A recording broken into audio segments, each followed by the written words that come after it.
إن الحمد لله نحمده ونستعينه ونستغفره ونؤمن به ونتوكل عليه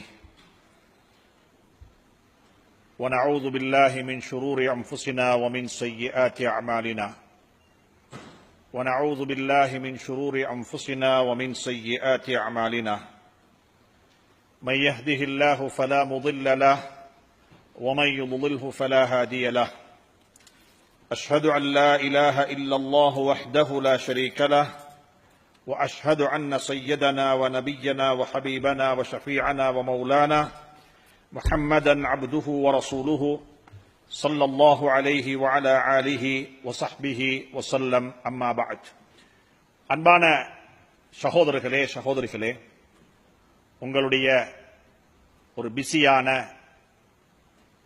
ஒரு சந்தர்ப்பத்தில்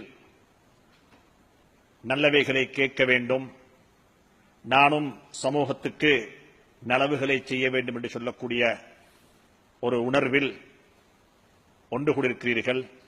நம் அனைவருடைய இந்த ஒன்று கூடலையும் இறைவன் பொருந்திக் கொள்வானாக. அன்பான சகோதரிகளே,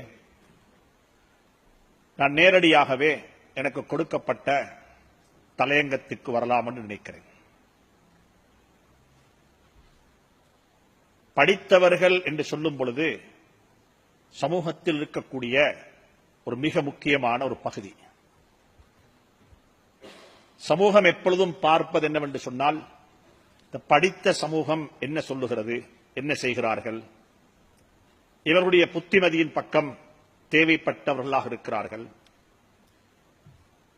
அதனால்தான் அல்லாஹ் சுப்ஹானஹு தஆலா அவனால் அனுப்பப்பட்ட அனைத்து நபிமார்களையும் அறிவு கொடுத்து அறிவுடன் சேர்த்துத்தான் அனுப்பி வைத்தான்.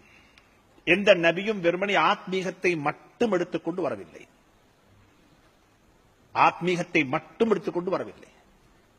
ஆத்மீக பணிக்காக வேண்டி வந்த நபிமார்கள், அவர்களுக்கு அல்லாஹ் சுப்ஹானஹு தஆலா அந்தந்த காலத்தில் இருந்த துறை சார்ந்த அறிவுகளை கொடுத்து துறை சார்ந்த நிபுணர்களாகத்தான் அல்லாஹ் சுப்ஹானஹு தஆலா அவர்களை உலகத்துக்கு அனுப்பினான்.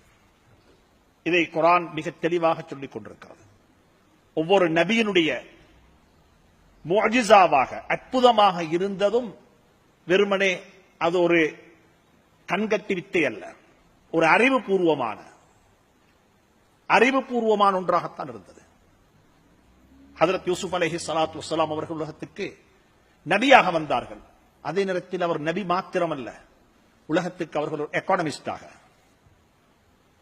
உலகத்துடைய பொருளாதாரம் இன்றைக்கு எங்கெல்லாம் பொருளாதாரம் பேசப்படுகிறதோ அந்த பொருளாதாரத்துக்கெல்லாம் ஒரு ப்ளூ பிரிண்ட், ஒரு அடிப்படையை கீறி வைத்தவர் யூசுப் அலைஹிஸ்ஸலாத்து வஸ்ஸலாம். பொருளாதாரம் எப்படி பாதுகாக்கப்பட வேண்டும், ஒரு சமூகத்துடைய பொருளாதாரம் எப்படி வளர்க்கப்பட வேண்டும், ஒரு சமூகத்துடைய பொருளாதாரத்தில் தான் அந்த சமூகத்துடைய முதுகெலும்பு இருக்கிறது. சுப்ஹானல்லாஹ். மூசா அலைஹிஸ்ஸலாத்து வஸ்ஸலாம் அவர்களுக்கு அல்லாஹ் கொடுத்தது ஒரு அற்புதம். அந்த காலத்தில் இருந்த வித்தை, சூனியம், இதற்கு எதிரான ஒரு சக்தியை, ஒரு அறிவை அல்லாஹ் சுப்ஹானஹு தஆலா ஹஜ்ரத் மூசா அலைஹிஸ்ஸலாத்துக்கு கொடுத்தான். சுலைமான் அலைஹிஸ்ஸலாத்து வஸ்ஸலாம் ஆட்சி செய்தார்கள், ஒரு பொலிட்டிஷியன்.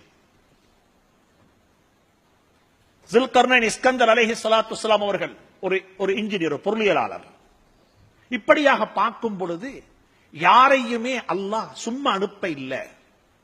அனைவருக்கும் ஒரு அறிவு பின்புலம், ஒரு துறை சார்ந்தவராக, ஒரு துறையில் அவருக்கு முதுமை இருக்கக்கூடிய நிலையில் தான் அவர்களை அல்லாஹ் சுப்ஹானஹு தஆலா உலகத்துக்கு நபியாக அனுப்பினார்.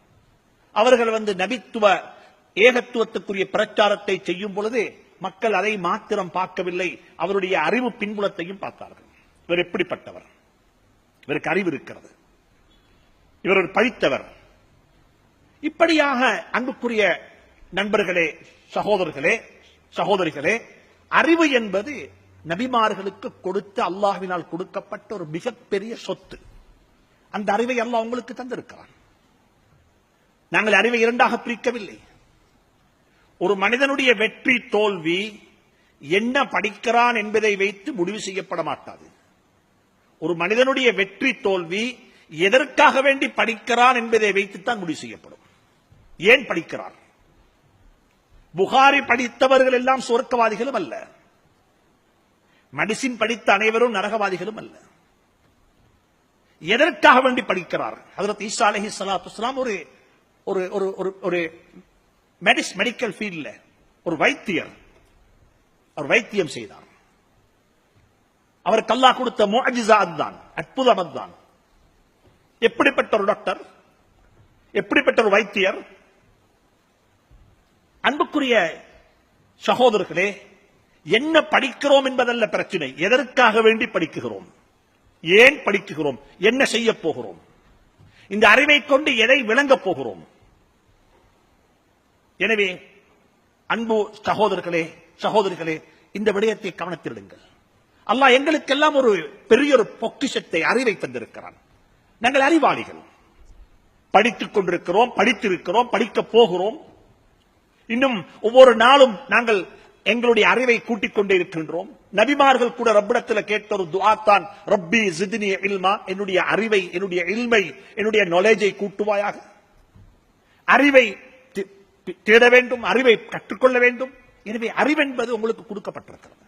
அதனால தான் நீங்கள் O level, A level pass பண்ணி யூனிவர்சிட்டிக்கு நீங்க செலக்ட் ஆகி நீங்க வந்திருக்கிறீங்க. எத்தனை ஆயிரம் பேர் முயற்சி செய்தார்கள். இப்ப நாங்க யோசிக்க வேண்டும், என்னுடைய ரெஸ்பான்சிபிலிட்டி என்ன, சமூகம் என்னிடமிருந்து எதிர்பார்ப்பது என்ன, சமூகத்துக்கு நான் செய்ய வேண்டியது என்ன. நான் ஆரம்பத்தில் ஓதின ஆயத்து அதைத்தான் ஓதினேன். குர்ஆனுடைய ஆரம்பத்திலேயே அல்லாஹ் சொல்லிவிட்டான், நீங்க என்ன செய்ய வேண்டும், நீங்க என்ன செய்ய வேண்டும், என்னுடைய பணி என்ன. நான் இன்று காலையில கூட எங்களுடைய மதரசாவினுடைய ரஹ்மானியா அரபிக் கலாசாலையினுடைய பழைய மாணவ ஒன்றியத்தின் வருடாந்த பொதுக்கூட்டத்தில் நான் உரை நிகழ்த்தும் பொழுது அங்கிருந்த உலமாக்களுக்கு நான் சொன்னேன், எனக்கும் உங்களுக்கும் ஒரு மரணம் நிச்சயமாக இருக்கிறது. மௌத்துடைய நேரத்தில் சந்தோஷமாக மௌத்தாக வேண்டும், சந்தோஷமாக சிரித்துக் கொண்டு கவலை இல்லாதவனாக மரணிக்க வேண்டும். அதுக்கு என்ன செய்ய வேண்டும்? பொறுப்புகளை செய்துவிட்டு மௌத்தாகங்கள், சந்தோஷமாக மௌத்தாகலாம். நான் செய்துவிட்டேன். செய்ய வேண்டியவைகளை நான் செய்யாமல், கடமைகளை உதாசீனம் செய்துவிட்டு, கடமைகளை பாழாக்கிவிட்டு, என்னிடமிருந்து எதிர்பார்க்கப்பட்ட எதிர்பார்ப்புகளை நான் சமூகத்துக்கு கொடுக்காமல் நான் மௌத்தாகும் பொழுது கவலைப்பட்டவனாக, சஞ்சலப்பட்டவனாக, ஒரு வகையான குற்ற உணர்வுடன் தான் இந்த உலகத்தை விட்டு பிரிந்து நான் போக வேண்டிய நிலை எனக்கு ஏற்படும். ஒரு ஆய்வு சொல்லுகிறது, இந்த நாட்டில் 97% சமூகம் அப்படித்தான் மூத்தாகிறது, சந்தர்ப்பத்தை நழுக விட்டு. அதனால தான் கேட்பார்களாம், லௌலா அஹர்தனி இலா அஜலின் கரீப், எனக்கு கொஞ்சம் அவகாசம் தான், நான் சந்தர்ப்பங்களை நழுக விட்டு வந்திருக்கிறேன், சந்தர்ப்பங்களை நழுக விட்டு வந்திருக்கிறேன், எனக்கு ஒரு அவகாசம் கொடு, அதை நிறைவேற்றி விட்டு வரப்போகிறேன் என்று கேட்பார். சதகான்னு சொன்னா வெறுமனே பணத்தை தர்மம் செய்வது மட்டுமல்ல, பணத்தை கொடுப்பது மட்டுமல்ல சதகா. ஒரு மரத்தை நாட்டுவதும் சதகா. ஒரு மனிதனுக்கு நல்லதை சொல்லிக் கொடுப்பதும் சதகா. இதை செய்யாம நாங்க எங்களுடைய உலக வாழ்வுக்கு பிரியாவிடை பெற்று செல்வோம் என்றிருந்தால் நாங்கள் குற்ற உணர்வுடன் தான் பிரியாவிடை பெற்று போக வேண்டும். உங்களுக்கு ஒரு பொதுமக்களுக்கு பேசுவது போல விளக்கமாக தெளிவாக பேச வேண்டிய தேவையில்லை என்று நினைக்கிறேன். நாங்க சும்மா சொல்லுவோமே, நீங்க எல்லாம் படித்த பாடசாலையில் எத்தனையோ ஆசான்களுக்கும் எத்தனையோ பிரின்சிபல்மாருக்கும் பிரியாவிடை வைபவம் நாங்கள் வைத்திருப்போம் தானே.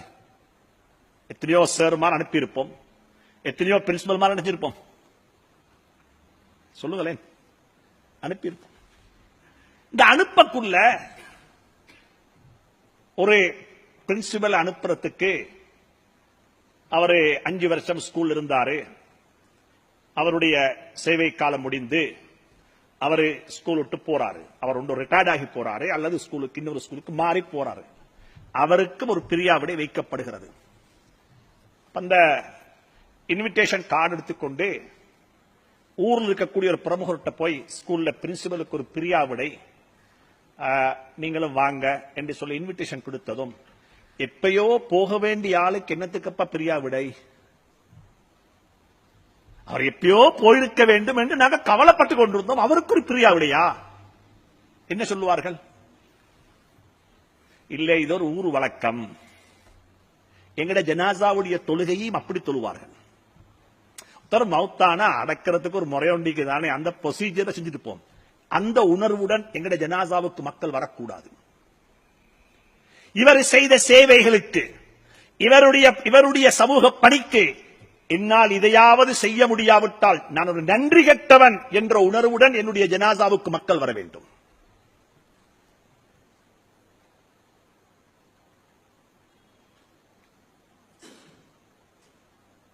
அப்படிப்பட்ட பிரின்சிபலாக இருக்க வேண்டாம், அப்படிப்பட்ட ஒரு ஊராக இருக்க வேண்டாம். என்ன இவருக்கு ஒரு பிரியா விடையா? ஏனப்பா அவசரப்படுறீங்க? இல்ல அவருடைய காலம் முடிஞ்சு போக போறாரு. இல்ல எனக்கு இந்த நாட்டினுடைய பிரசிடென்ட் தெரியும், நான் அவரோட பேசுகிறேன். இவருடைய காலத்தை கூட்ட சொல்லி இன்னொருத்தர் சொல்லுவாரு, அல்லாவே எனக்கு 70 வருஷம் தந்திருக்கிறாயா, நான் இவருக்கு 10 வருஷத்தை கொடுக்கிறேன் யா அல்லாஹ், நான் 60ல பேய்த்திடுறேன். ஏன் நான் வாழுவதை விடவும் இவர் வாழ்வது பிரயோஜனம் சமூகத்துக்கு. எனக்கு கொடுக்கப்பட்ட வாழ்நாளை விடவும் இவருக்கு அந்த வாழ்நாள் கொடுக்கப்பட்டிருந்த சமூகத்துடைய மேம்பாட்டுக்காக உழைத்திருப்பார் என்று சொல்லி மக்கள் சொல்ல வேண்டும். அந்த நிலைக்கு நாங்கள் எங்களை ஆளாக்கிக் கொள்ள வேண்டும். சமூகம் அப்படி எங்களை பார்க்க வேண்டும். எங்களிடம் இருக்கக்கூடிய திறமைகள் இதற்கு பயன்படுத்தப்பட வேண்டும். அதைத்தான் குர்ஆன் மிக தெளிவாக, சகோதர சகோதரிகளே, இந்த விடயத்தை கவனத்திடுங்கள். என்னுடைய திறமைகள், எனக்குள்ளே பொதுங்கி எனக்குள்ளே மறைந்திருக்கக்கூடிய ஆளுமைகள் எனக்கு தெரியாது, எங்களுக்கு தெரியாது. ஒரு கிளாஸ்ல ஒரு ஐஸ் கியூப போட்டா, கட்டிய போட்டா, வெறுமனே எங்களுக்கு பார்க்கலும் 20 வீதத்தை தான். மேலுக்கு எவ்வளவு இருக்கும்? 20%, 20 வீதம். 80 வீதம் தண்ணி உள்ளுக்கு மறைந்திருக்கும். இதை காண முடியாது. அதனுடைய அளவு சைஸ எங்களால் பார்க்க முடியாது, மறைந்திருக்கிறது. வெளியில் இருக்கிறது 20 வீதம் தான். இதே போலத்தான் ஒவ்வொரு மனிதனுக்கும் அல்லாஹ் கொடுத்திருக்கக்கூடிய திறமைகள் அவனுக்குள்ளே மறைந்திருக்கிறது. அது எங்களுக்கு தெரியாது. உமர் ரலியல்லாஹு தஆலா அன்ஹு இஸ்லாத்துக்கு முன்னால் எப்படி இருந்தார்கள்? அவர்களுக்கு தெரியாது என்ன எனக்குள்ளே இருக்கிறது, என்ன ஆளுமை, லீடர்ஷிப், என்ன குவாலிட்டி, எப்படிப்பட்ட ஆளுமை, திறமை, வளத்தை அல்லாஹ் எனக்குள்ளே மறைத்து வைத்திருக்கிறான் என்பது உமருக்கு தெரியாது. அதனால தான் ஸல்லல்லாஹு அலைஹி வஸல்லம் மனிதர்களுடைய திறமைகளுக்கு உதாரணம் சொன்னார்கள். என்ன தெரியுமா உதாரணம்? அன்னாசு மஆதின் கமஆதினில் ذهب والفضة. மனிதனுக்கு உதாரணம், மனிதன் யாரை போல என்று சொன்னால் ஆட்டை போல, மாட்டை போல அல்ல. அல்லாஹ் குர்ஆன்ல மனிதனுக்கு உதாரணம் ஆடு மாடாகவும் சொல்லுகிறான். குர்ஆன்ல மனிதனுக்கு உதாரணம், என்னை மன்னித்துக் கொள்ளுங்கள், குர்ஆன் சொல்லுவதை சொல்லுகிறேன். மனிதர்களுக்கு உதாரணம் குர்ஆனில் நாய், கழுதை. மனிதனுக்கு உதாரணம் ஆடு, மாடு என்பதாகவும் சொல்லப்பட்டிருக்கிறது. مثل الذين حملوا التوراة ثم لم يحملوها كمثل الحمار. படித்திருக்கிறார்கள், அறிந்திருக்கிறார்கள், தெரிந்திருக்கிறார்கள், சமூகத்துக்கு செய்ய வேண்டும், சமூகத்தை வாழ வைக்க வேண்டும். நான் எனக்கு கொடுக்கப்பட்ட இந்த அறிவு எனக்கல்ல, சமூகத்துக்காக வேண்டி கொடுக்கப்பட்ட அறிவு, சமூகத்துடைய மேம்பாட்டுக்காக வேண்டி நான் உழைக்க வேண்டும் என்பதையெல்லாம் நாங்கள் படித்ததுக்கு பிறகு அதை நாங்கள் செயல்படுத்தாவிட்டால் எனக்கு உதாரணம் என்ன தெரியுமா? அல்லாஹ் சொல்லுகிறான், நீ கழுதையை போல. ஏடுகள் சுமத்தாட்டப்பட்ட இவனுடைய PhD ரிசர்ச் என்ன? சமூகத்துடைய டெவலப்மெண்ட்டுக்கு ஹியூமன் மனித வளத்தினுடைய பங்களிப்பு எவ்வளவு முக்கியம், அதுதான் ரிசர்ச். அவர் செஞ்ச சேவை என்ன சமூகத்துக்கு? அவருடைய பங்களிப்பு என்ன சமூகத்துக்கு? இந்த ரிசர்ச் இருக்குது. இது ஒரு கழுதைக்கு மேல் ஏத்தினா அந்த கழுதைக்கு நாங்க டாக்டர் பட்டம் கொடுக்கறில்ல. அந்த கழுதையை பார்த்து யாரும் கலாநிதினு சொல்றது இல்ல. இது அல்லாஹ் சொல்லுகிறான், இல்ல, ஏடுகளை சுமந்த கழுதைகளாக மாறிவிடாதீர்கள். அது வாழ்க்கையில செயல்பாடாக வெளியாக வேண்டும். வாழ்க்கையில் அது வெளிப்படுத்தப்பட வேண்டும். அல்லாஹ் சொல்கிறான் குர்ஆன்ல.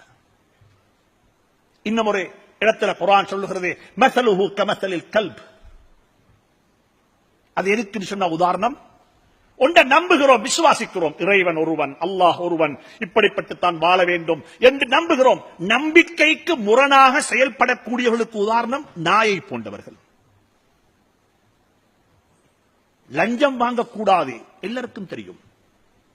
லஞ்சம் வாங்கக்கூடாது எல்லாருக்கும் தெரியும். இன்னைக்கு லஞ்சம் வாங்குற யார் சொல்லுங்க பாப்போம்? படித்தவர்களா படிக்காதவர்களா?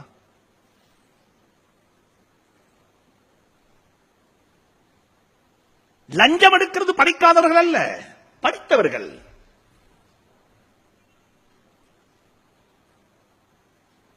அன்புக்குரிய சகோதர சகோதரிகளே, அல்லாஹ் எங்களுக்கு தந்த அறிவு எதற்காக வேண்டி? அப்ப அல்லாஹ் சொல்றான் குர்ஆன் இன்னும் ஒரு இடத்துல சொல்லுகிறான், உலாயிக கல் அன்ஆம். ஒரு கூட்டம் இருக்கிறது மனிதர்கள்ல, அவர்கள் ஆடு மாடு ஒட்டகத்தை போன்றவர்கள். எப்படி?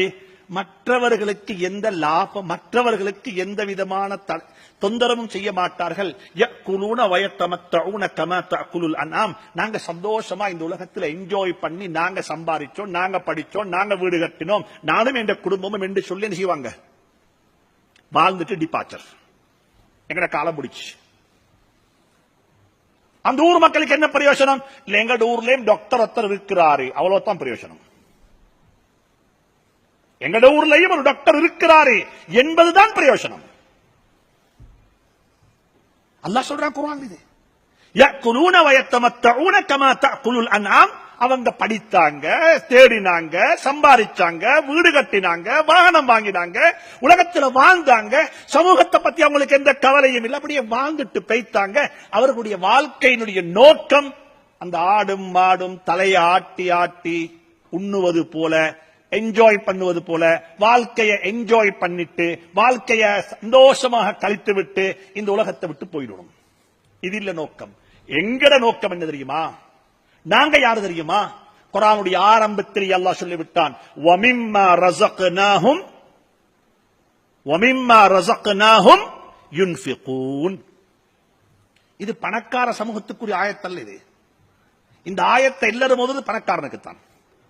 அங்க வமிம்மா ரஸக்னாஹும் மினல் அம்வால், பணத்திலிருந்து நாங்க எதை கொடுத்தோமோ அதை தர்மம் செய்வாங்க குர்ஆன் சொல்ல இல்ல. குர்ஆன் சொல்லுது, நாம் அவர்களுக்கு எந்த திறமையையும் ஆளுமையையும் வளத்தையும் கொடுத்தோமோ அதை அவர்கள் செலவு செய்வார்கள். பணம் அல்ல, பணம் மட்டுமல்ல.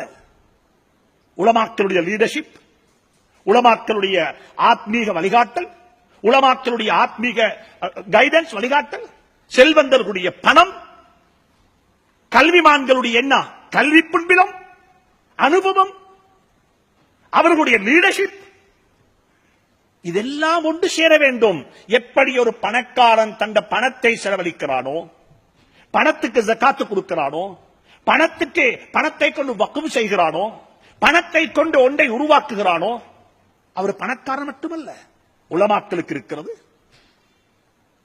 கல்விமான்களுக்கு இருக்கிறது, பட்டதாரிகளுக்கு இருக்கிறது, துறை சார்ந்தவர்களுக்கு இருக்கிறது. எங்களுக்கு அல்லாஹ் தந்த வளம் பாவிக்கப்பட வேண்டும், சமூகத்துக்கு கொடுக்க வேண்டும். சமூகத்துக்கு கொடுத்து விட்டுத்தான் இந்த உலகத்தை விட்டு பிரிந்து போக வேண்டும். அதைத்தான் குர்ஆன் மிக தெளிவாக சொல்லுகிறது, வமிம்மா ரஸக்னாஹும் யுன்ஃபிகூன். நாம் அவர்களுக்கு கொடுத்ததிலிருந்து அவர்கள் செலவழிப்பார்கள். அது பணம் மட்டுமல்ல, அறிவு. இன்றைக்கு சமூகத்துக்கு எவ்வளவு தேவைப்படுகிறது அறிவு. ஒரு கவுன்சிலிங் என்று சொன்னா இன்றைக்கு நான் சொல்றது ஃபர்து ஐன். இப்ப என்கிட்ட யாராவது கேட்டால் என்ன படிச்சா நல்லம் என்று சொல்லி கேட்டால் நான் சொல்லுவேன், கட்டாயம் போய் என்ன படிங்க, உளவியல் துறையில படித்து பட்டதாரியாக வெளியே வாருங்கள். ஏன் அவ்வளவு பிரச்சனை சமூகத்தில் எல்லாருக்கும் தேவை. ஒரு வகையான அழுத்தத்தோடு நாங்கள் வாழ்ந்து கொண்டிருக்கிறோம். ஏன் வாழுகிறோம் என்றே தெரியாது. நீங்க பார்த்துட்டீங்க சோசியல் மீடியாவில், மகள் பட்டதாரி எல்எல்பி முடிச்சிருக்கிறா, மகளோட வாழ்க்கையில் என்ன பிரச்சனை? கல்யாணம் டிவோர்ஸ் ஆகிட்டது. வாப்பா ஒரு வைத்தியர் டாக்டர். அவர் என்ன டாக்டர் சொன்னால், அவர் ஒரு ஃபீல்ட்ல ஒரு மெடிக்கல் ஃபீல்ட்ல டாக்டர் தருவார், அதுல பிஎச்டி, அதுல அவர் ப்ரொஃபஸரா இருக்கிறாரு. மகளுக்கும் மகளுடைய பிரச்சனை, வாப்பக்கும் மகளுக்கும் என்னாச்சு, லைஃப் வெறுத்துட்டது. ரெண்டு பேரும் ஒரு கார்ல ஏறி போய், சொந்த கார்ல போய், வாப்ப மகளுடைய கையில ஒரு இன்ஜெக்ஷனை கொடுத்தாரு, மகள் வாப்பட கையில் இன்ஜெக்ஷன் கொடுத்தாரு. ரெண்டு பேரும் மாறி மாறி இன்ஜெக்ஷன் அடித்து ரெண்டு பேரும் செத்து போயிட்டாங்க. என்ன பிரச்சனை? உளவியல் பிரச்சனை. வாழ்க்கையில் ஒரு வகையான அழுத்தம், தற்கொலைகள் கூடிக்கொண்டு போகுது. அப்ப சமூகத்தில் எங்களுடைய திறமைகள் பலங்களை கொண்டு அல்லாஹ் எங்களுக்கு தந்த இதை கொண்டு சமூகத்தை வாழ வைக்க வேண்டும், சமூகம் வாழ வேண்டும். இன்னைக்கு சமூகத்தில் பிரச்சனைகள் இடம் காணுங்கள்.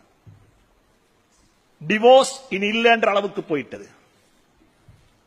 திருமணம் முடிக்க வேண்டிய வயதில் திருமணம் முடிக்காத பெண்களுடைய பெர்சன்டேஜ் ஹை, வெரி ஹை. குழந்தைகள் இல்லாம, பெற்றோர்கள் இல்லாம தனி குழந்தையாக வாழக்கூடிய குழந்தைகள் இன்றைக்கு கூட. மாப்பா இல்ல, மாப்பா வெளிநாட்டுல, உம்மா வெளிநாட்டுல, புள்ள எங்கேயோ ஒரு இடத்துல. இப்படிப்பட்ட ஒரு குழந்தையை கொண்டு நீங்கள் சமூகத்துக்கு இந்த குழந்தை என்ன செய்யும்? எனவே மிக வினயமாக சொல்லுகிறேன், அன்பாக சொல்லுகிறேன், இரக்கமாக சொல்லுகிறேன், நான் சமூகத்துக்கு என்ன செய்ய வேண்டும், என்னுடைய பணி எப்படி அமையப் போகிறது, இதைத்தான் கவனத்தில் கொள்ள வேண்டிய தேவை இருந்து கொண்டிருக்கிறது. நாளைய கியாமத்துடைய நாளையில் நாங்கள் இதை பற்றி விசாரிக்கப்படுவோம். உனக்கு இந்த நியமத்தை தந்தேன், இந்த அருளை தந்தேன், இந்த பாக்கியத்தை தந்தேன், இதை கொண்டு நீ என்ன செய்தாய், நீ என்ன செய்தாய்? நானும் நீங்களும் ரப்பிடத்தில் பதில் சொல்லித்தான் ஆக வேண்டும். இதுக்கு பதில் சொல்லாமல் எங்களுக்கு அந்த இடத்தை விட்டு நகர்ந்து போக முடியாது. அல்லாஹ் எனக்கு தந்திருக்கிறான், என்னிடத்தில் ஆளுமை இருக்கிறது. இந்த ஆளுமையை நான் சரியாக பயன்படுத்த வேண்டும், சமூகத்துக்கு திருப்பி கொடுக்க வேண்டும். இன்னும் மட்டும் சொல்றேன், பிளீஸ், கடன் இல்லாம மௌத்தாகுவோம், கடன் இல்லாம மௌத்தாகுவோம். ஒன்று சொன்னேன், சந்தோஷமா மௌத்தாகுவோம். இரண்டாவது சொல்லுகிறேன், கடன் இல்லாமல் மௌத்தாகுவோம். கடன் என்றா என்ன? கொடுக்க வேண்டிய ரூபாக்கள், கொடுக்க வேண்டிய சதங்கள் அல்ல கடன், அது மட்டுமல்ல கடன். எனக்கு உதவி செய்தவர்களுக்கு பிரதிபகாரம் செய்யாம நான் மௌத்தாக மாட்டேன். என்னை உருவாக்கிய நாட்டுக்கு நான் என்ன செய்ய வேண்டும்? ஒரு உபகாரியாக மாற வேண்டும், இந்த நாட்டுக்கு உபகாரியாக மாற வேண்டும். இந்த நாடு என்னை உருவாக்கி இருக்கிறது, உங்களுக்கெல்லாம் இந்த நாடு செலவழிக்கிறது. இந்த நாட்டுக்கு நான் என்ன திருப்பி கொடுக்க போறேன்? என்னை ஒரு மதரசா உருவாக்கியது, எத்தனையோ செல்வந்தர்கள் எனக்கு செலவழித்திருக்கிறார்கள், எத்தனையோ தனவந்தர்கள் ஒரு கனவு கண்டார்கள், இவரை உருவாக்கினால் இவர் இதை செய்வார், இப்படிப்பட்ட ஒருவராக வருவார், என்னுடைய கபர் இவரை கொண்டு பிரகாசமாகும், இவருக்கு முதலீடு செய்வதன் ஊடாக என்னுடைய சமூகத்துக்கு ஒரு தேவை, சமூகத்துக்கு ஒரு நலவு நடக்கும் என்று சொல்லி எல்லாம் கனவுகள் கண்டுதான் பல பேர் செஞ்சாங்க, செலவழிக்கிறாங்க. இந்த நாடு செலவழிக்கும். உங்களுக்கு இந்த நாட்டில் பல்கலைக்கழகம் ஒன்று நடத்துவது லேசில்லை. இன்னும் ஒன்றை நல்லா புரிந்து கொள்ளுங்க. நானும் ஒரு 45க்கு மேற்பட்ட நாடுகளுக்கு போயிருக்கிறேன். அங்கெல்லாம் போனால் சில விடயங்களை கொமனா விசாரிப்பேன். நான் போன நாடுகள்ல பார்த்தோண்டுதான், ஒரு சில நாடுகள்ல மட்டும்தான் கல்வி இலவசம், கல்வி இலவசம், எடுகேஷன் ஃப்ரீ அல்லது ஃப்ரீ எடுகேஷன், இலவச கல்வி. எதுவரைக்கும்? PhD வரைக்கும். ஆனா வளர்ந்த நாடுகள் UK, USA, Canada, Australia, New Zealand போய் பாருங்கள், பார்ப்போம் கல்விக்கு எவ்வளவு விலை சொல்லி. ஒரு டிகிரி என்ன விலை? அன்றைக்கு ஒரு சகோதரர் கவலையோட சொல்லுகிறார், ஒரு டிகிரி ஹோல்டராக எங்களுடைய குழந்தைகள் வெளியாகுவதாக இருந்தால், ஒரு கையில டிகிரி சர்டிபிகேட் இருந்தால் மற்ற கையில பேங்குக்கு கட்ட வேண்டிய லோனுடைய ஸ்டேட்மெண்ட் கையில் இருக்கும். நான் இவ்வளவு பேங்கு கட்டிக்குது, $75,000, $75,000 இல்லாம மினிமம் ரிக்வயர்மெண்ட் ஒரு டிகிரி முடிக்கிறதுக்கு. இதுக்கு பேங்க் லோன் கொடுக்குது, ஃப்ரீ இன்ட்ரெஸ்ட் ஃப்ரீ லோன். எது வரைக்கும் இன்ட்ரெஸ்ட் ஃப்ரீ? நீங்க ஜாப் ஸ்டார்ட் பண்ணும் வரைக்கும். என்னைக்கு ஜாப் ஆரம்பிப்பீங்களோ அன்றைக்கு என்ன செய்யும்? மீட்டர் ஓட ஆரம்பிக்கும்.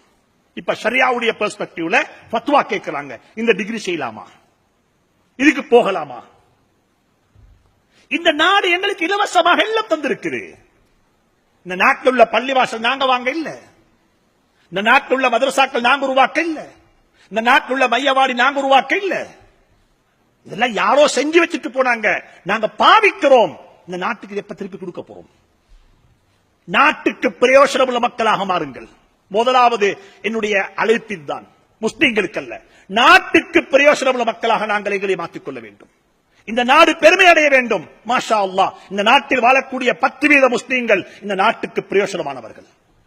நான் ஒன்று சொல்லுகிறேன், எங்களுடைய நிலைப்பாடு எப்படி தெரியுமா ஆக வேண்டும்? எங்களுடைய முன்னோர்கள் இருந்தார்கள், அவர்கள் சொன்னார்கள், இந்த நாடு எங்களுக்கு தேவையில்லை, ஆனால் இந்த நாட்டுக்கு நாங்கள் தேவை.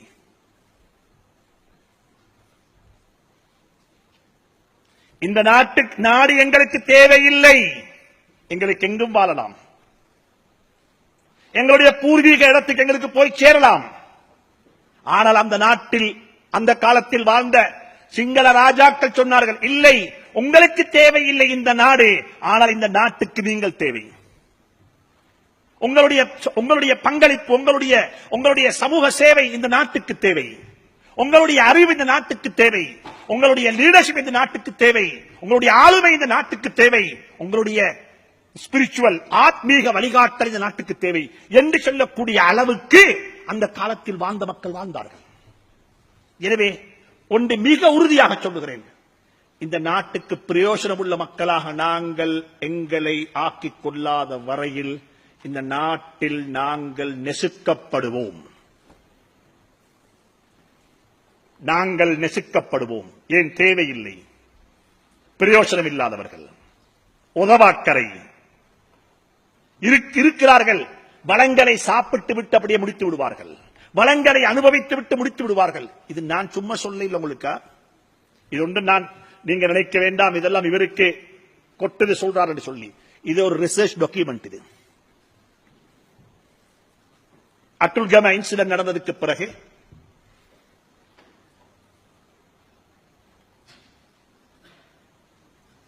எங்களை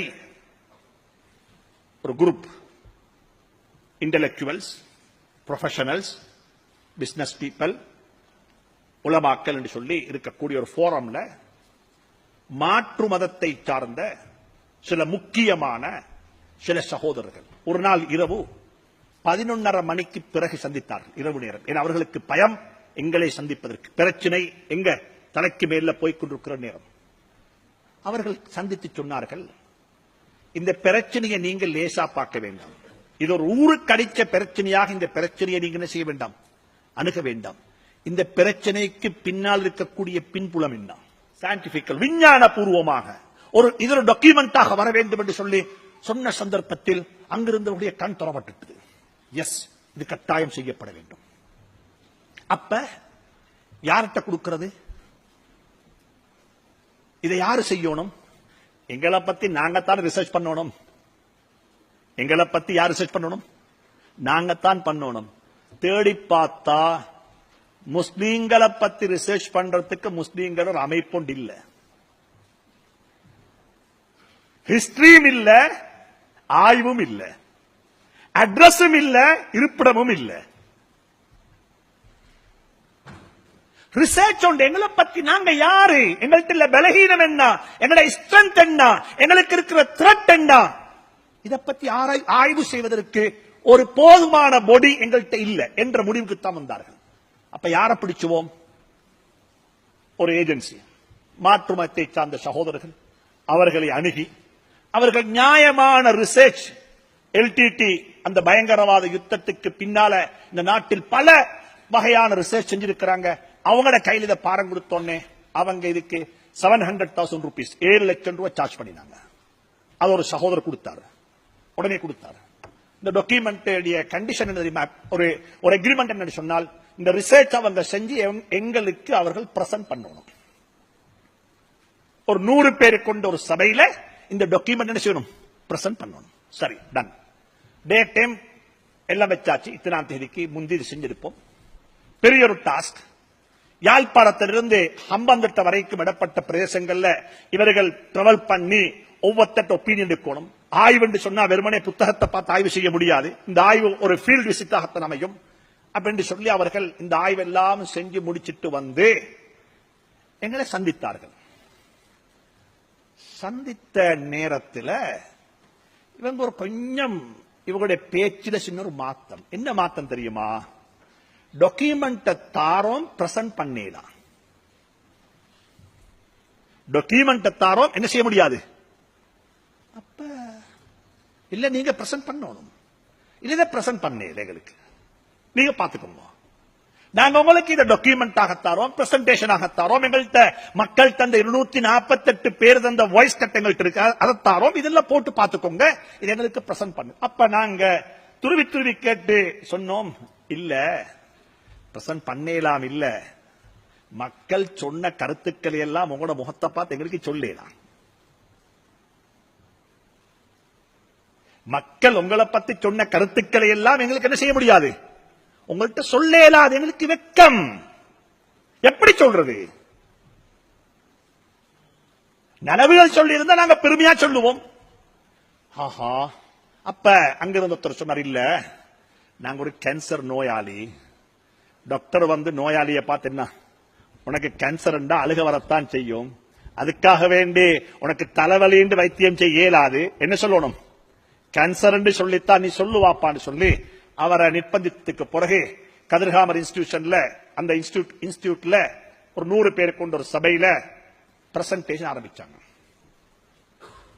பிரசன்டேஷன்ல அவங்க சொல்லக்கூடிய கருத்துக்கள், மாற்று மதத்தை சார்ந்த சகோதரர்கள் சொல்லக்கூடிய கருத்துக்கள், பல்கலைக்கழகம் தொட்டு பள்ளிக்கூடம் வரைக்கும் முஸ்லீம்கள் யார், முஸ்லீம்களுடைய மனோநிலை என்ன, அதுல முதலாவது பாயிண்ட் என்ன தெரியுமா?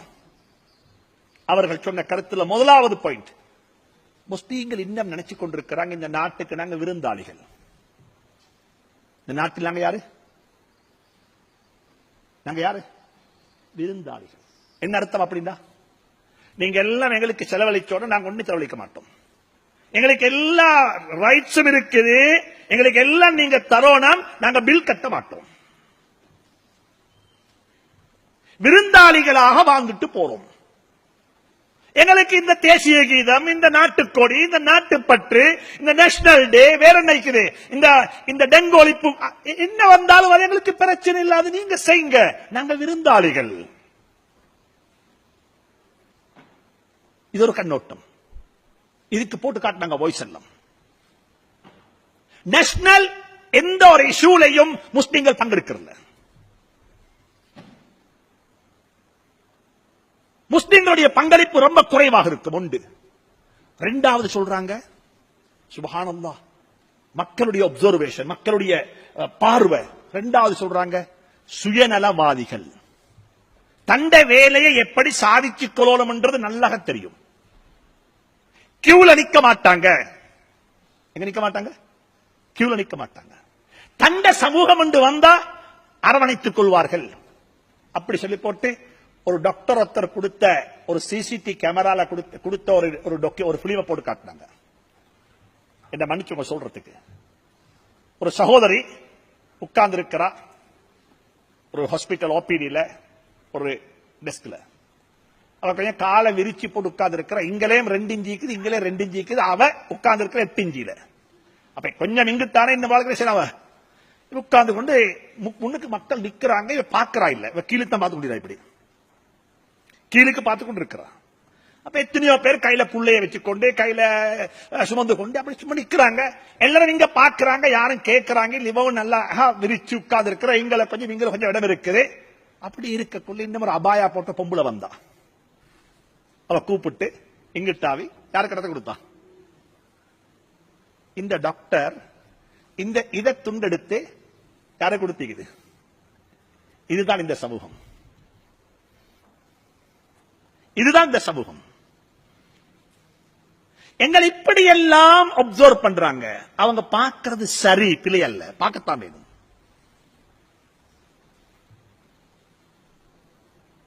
நாங்க சமூகத்துக்கு என்ன செஞ்சிருக்கிறோம்? தயவு செஞ்சு சொல்றேன், அன்பு சகோதர சகோதரிகளே, இந்த நாடு உங்களுக்கு என்ன செலவழிக்கிறதோ, செலவழித்துக் கொண்டிருக்கிறதோ, அதை இந்த நாட்டுக்கு திருப்பி கொடுத்து விட்டு மொத்தாகுங்கள். Please pay back. இதை திருப்பி கொடுங்க. எங்கட மனசாட்சி ஒன்றுக்கு நாங்க சொல்லணும், எஸ், நீங்க என்ன உருவாக்கினீங்க, நான் இந்த நாட்டுக்கு அட்வல்யூ பண்ணிருக்கிறேன், என்னுடைய சேவையினால் இந்த நாடு வளர்ந்திருக்கிறது, என்னுடைய சேவையினால் இந்த நாட்டுக்கு சேவை செய்யப்பட்டிருக்கிறது, என்னுடைய சேவையினால் இந்த நாடு உயர்வு கண்டிருக்கிறது என்ற நிலைக்கு எங்களுடைய மனம் திருப்தி அடைய வேண்டும். நான் எல்லாருக்கும் சொல்றேன், பிளீஸ். நாங்க செல்வந்தர்களுக்கு சொல்றோம், நீங்க சம்பாதிக்கிறதுல ஜகாத்து மட்டுமல்ல கொடுக்கணும். ஜகாத்து 2.5%. அது குறிப்பிட்ட இடத்துல கொடுக்கணும், குறிப்பிட்ட பணத்துல கொடுக்கணும், குறிப்பிட்ட ஆட்களுக்கு கொடுக்கணும். இடமும் குறிப்பிடப்பட்டிருக்குது. கொழும்புல உள்ள ஜகாத் எங்க கொடுக்கணும்? கொழும்புல. கண்டி ஜகாத்து கண்டியில, யாழ்ப்பாணத்துடைய ஜகாத்து யாழ்ப்பாணத்துல, குறிப்பிட்ட இடத்துல, குறிப்பிட்ட பணத்துல, எல்லா பணத்திலையும் அல்ல. காணி, பூமி, வீடு, வாசல், வேற என்ன வாகனம், கையில் உள்ள ஜுவல்லரி, இதுக்கெல்லாம் ஜகாத் இல்ல. ஜகாத்ன்றது குறிப்பிட்ட பணத்துக்கு, குறிப்பிட்ட இடத்தில், குறிப்பிட்ட பணத்தில், குறிப்பிட்ட சில நபர்களுக்கு கொடுக்கப்படக்கூடியதுதான் என்ன? ஜகாத். ஜகாத்தை கொண்டு மட்டுமல்ல, நாங்க யாருக்கு சொல்றோம்? உங்களுக்கும் சொல்லுகிறோம், உங்களுக்கும் சொல்லுகிறோம். கொடுக்கிறன்றது பணக்காரர் மட்டுமல்ல, ஏழையும் கொடுக்கணும், ஏழையும் கொடுக்கணும். கொடுப்போம், இருக்கிறதை கொடுப்போம், வளர்ப்போம், அல்லாஹ் வளர்ப்பான். எனவே இந்த நிலை தான் சமூகத்தில் வர வேண்டும். இந்த மாற்றம் சமூகத்தில் வரும் என்றிருந்தால் சமூகம் இன்ஷா அல்லாஹ் வளர்ந்து மேல வந்துடும். நான் அசருக்கு மகரிபுக்கு முன்னால் நடந்த ஒரு கூட்டத்தில் சொன்னேன், ஒரு சமூகத்துடைய மேம்பாட்டுக்கு 3 முக்கியமான 3 பேருடைய பங்களிப்பு இருக்குது, 3 வகுப்பாருடைய பங்களிப்பு இருக்குது. அதுல ஒன்று உலமாக்களுடைய வழிகாட்டல். தயவு செஞ்சு சொல்றேன், உலமாக்களுடைய வழிகாட்டல் மிக முக்கியமானது. நான் எப்பொழுதும் உறுதியாக சொல்லுவேன், கல்வியை கொண்டு மட்டும் சமூகத்துடைய மேம்பாட்டை காண முடியாது. ஆத்மீகம் நிறைந்த கல்வி சமூகத்துக்கு தேவை. ஆத்மீகம் நிறைந்த கல்வி சமூகத்துக்கு தேவை. ஏன் குர்ஆன் இக்ரா என்று மட்டும் சொல்லவில்லை, இக்ரா பிஸ்மி ரப்பிக்கல்லதீ ஹலக், உன்னை படைத்த ரப்புடைய திருநாமத்தை கொண்டு படிப்பாயாக. என்னை படைத்தவனை மறந்து அவனை விட்டுவிட்டு அவனுடைய கட்டளைகளை புறக்கணித்துக் கொண்டு என்னால் படிக்க முடியாது. ஆத்மீகம் நிறைந்த கல்வி முதலாவது சமூகத்துக்கு தேவை. எனவே உங்க எல்லாருக்கும் சொல்றேன், இங்க எத்தனையோ உலமாக்கள் இருக்கிறாங்க, மதரசாக்கள்ல ஓதி போட்டு டிகிரி பட்டம் எடுப்பதற்காக வேண்டி பல்கலைக்கழகம் வந்திருக்கிறார்கள். பல்கலைக்கழகத்தில் உள்ள டிகிரி ஹோல்டர்ஸுக்கு சொல்லுகிறேன், நீங்க டிகிரி வாங்கி கொண்டு போய் ஆளுங்களாக மாற வேண்டும். ஏன் ஒரு டாக்டர் ஜாக்கிர் நாய்க்காக மாற முடியாதா? ஒரு பிரதர் நூமா அலிகானாக மாற முடியாதா? அமெரிக்காவில் உள்ள எத்தனையோ சிஸ்டர்ஸ், எத்தனையோ சகோதரி இருக்கிறாங்க, பட்டப்படிப்பை முடித்துவிட்டு ஷரியாவுடைய துறையில் அவர்கள் பட்டப்படிப்பை முடித்துக் கொண்டு இந்த சமூகத்தில் தாவா செய்கிறார்கள். ஒரு முன்மாதிரியான சமூகமாக இருக்கிறார்கள். மிக அன்பாக சொல்லுகிறேன், ஷரியாவுடைய எல்லைக்கு உள்ளே இருந்து கொண்டு ஷரியாவினுடைய வரையறைகளை பேணி ஷரியாவுடைய வரையறைகளை தௌடுபடியாக்காமல் நாங்கள் இருந்து கொண்டு எங்களுடைய படிப்பை, எங்களுடைய கல்வியை நாங்கள் தொடர வேண்டும். ஆத்மீகம் படித்தவர்கள் இந்த கல்வியை படியுங்கள், இந்த கல்வியை படித்தவர்கள் ஆத்மீகத்தை படியுங்கள். இது ரெண்டும் அனைவருக்கும் தேவை, அனைவருக்கும் தேவை. நான் ஹார்வர்ட் யூனிவர்சிட்டியில ஒரு புரோகிராமத்துக்கு போயிருந்தேன்.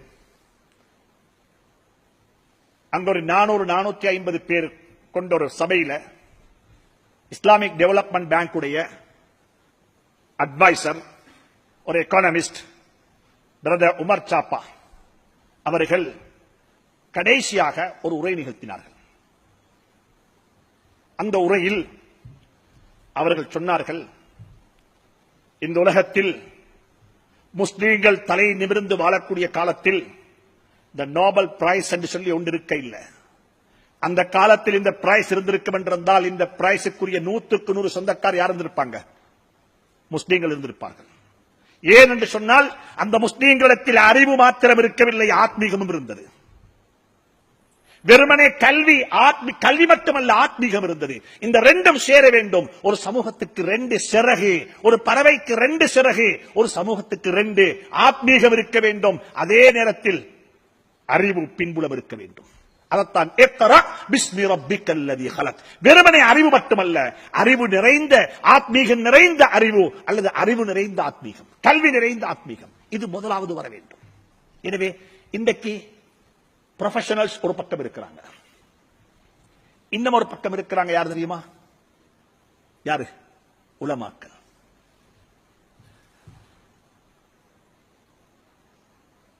இவங்க ரெண்டு பேருக்கு இடையில ஒரு கேப், பெரிய ஒரு கேப் உண்டு, பிரிட்ஜ் ஒன்று இல்ல. இவங்க ரெண்டு பேரும் சேர்க்கல. நீங்க பேசுறது எங்களுக்கு தெரியாது, நாங்க பேசுறது உங்களுக்கு தெரியாது. இதுக்கு அழகான உதாரணம் சொல்றேன். மௌலானா நத்வி, அபுல் ஹசன் அலி ஹுசைன் நத்வி, உங்க எல்லாருக்கும் அட்வைஸ் பண்றேன், அவருடைய கிதாபுகள் எடுத்து வாசிங்க, டவுன்லோட் பண்ணலாம். நியாயமான இங்கிலீஷ்ல அவருடைய புக்ஸ் இருக்குது. அவருக்கு அல்லாஹ் கொடுத்த அந்த மிக்சர் எல்லாருக்கும் கொடுக்க இல்லை. மௌலானா மௌதூதியோடு அவருக்கு இருந்த நெருங்கின உறவு, மௌலானா இலியாசுடன் இருந்த நெருங்கின உறவு, மௌலானா ஹசனுல் பன்னா இஹ்வானுடைய தலைவருடைய இருந்த நெருங்கின உறவு, அவருடைய குடும்ப பின்னணி, ஹஜ்ரத் ஹசன் ரலியல்லாஹுடைய குடும்ப பின்னணியில வந்தவர், அவருடைய உம்மா ஒரு ஓத்தர், நல்ல கிதாபுகள், உம்மா தாய் பெரிய ஒரு அறிவாளி, அவருடைய வாப்பா பெரிய ஒரு ஹிஸ்டரி, உலகத்தில் வரலாறு எழுதின ஒரு பெரிய ஒரு மகான். அப்படிப்பட்ட பின்புலங்களை கொண்ட ஒரு நல்ல ஒரு மிக்சர் தான் யாரு? ஹஜ்ரத் மௌலானா அபுல் ஹசன் அலி ஹுசைன் நத்வி சாப் ரஹ்மத்துல்லாஹி அலைஹி. அவருடைய கிதாபுகள் எடுத்து வாசிங்க. ஆத்மீகமும் இருக்கிறது, அறிவும் இருக்கிறது, மாஷா அல்லாஹ் வழிகாட்டல் இருக்கிறது, சமூகத்துக்கு என்ன தேவை என்பதை மிக திறந்து எழுதுகிறார்கள். அவர்கள் சொல்லுகிறார்கள், ஸ்பெயின் எப்படி தெரியுமா விழுந்துச்சு? ஸ்பெயினுடைய வீழ்ச்சி எங்க தெரியுமா ஆரம்பிச்சிட்டு? அதுக்கு அவர் உதாரணம் சொல்றாரு. நாங்க எவ்வளவு தூரத்தில் கேப்ல இருந்தோம். இந்த பாராசூட் இருக்குது, பாராசூட் முதலாவது கண்டுபிடித்தது துருக்கியை அண்மித்திருக்கக்கூடிய ஒரு ஐரோப்பா நாட்டில். இந்த பாராசூட்ல மக்கள், மனிதர்கள் ஏறி பறக்கிறாங்க, பிளை பண்றாங்க, இங்க மேல போறாங்க. மௌலானா நத்வி சொல்றாங்க, விஞ்ஞானம் அறிவியல் இந்த அளவுக்கு உயர்ந்து கொண்டு பலூன்ல பாராசூட்ல மக்கள் மேல பறந்து கொண்டிருக்கிறாங்க. இது இஸ்தம்பூலுக்கு மேலையும் பறந்து கொண்டிருக்குது, பள்ளிவாசல்கள்ல ஹுத்பா ஓதப்படுகிறது. இதே சூனியம், இதை பார்க்க வானம் என்று சொல்லி, இது சூனியம், இதை பார்க்க வானம். இது ஒரு கண்கட்டு வித்தை. மூசா அலைஹிஸ்ஸலாத்துடைய காலத்தில் ஃபிரௌனுக்கு கொடுக்கப்பட்ட அற்புதம் தான் இந்த அற்புதம். அவன் கையில் இருந்த சூனியத்தை தான் நீங்க பாக்குறீங்க. அவன் கம்ப போட்டான், பாம்பாக மாறிச்சுது, அது போலத்தான் இதுகும் என்று சொல்லி எங்க பள்ளி வாசல்கள்ல ஹுத்பா பிரசங்கம் செய்யப்பட்டுக் கொண்டிருந்த ஒரு காலம். சொல்றாங்க, அப்படிப்பட்ட ஒரு கேப் ஒன்று இருந்துச்சு. நான் அந்த கேப்பை இன்றைக்கு இலங்கையில பார்க்கிறேன்.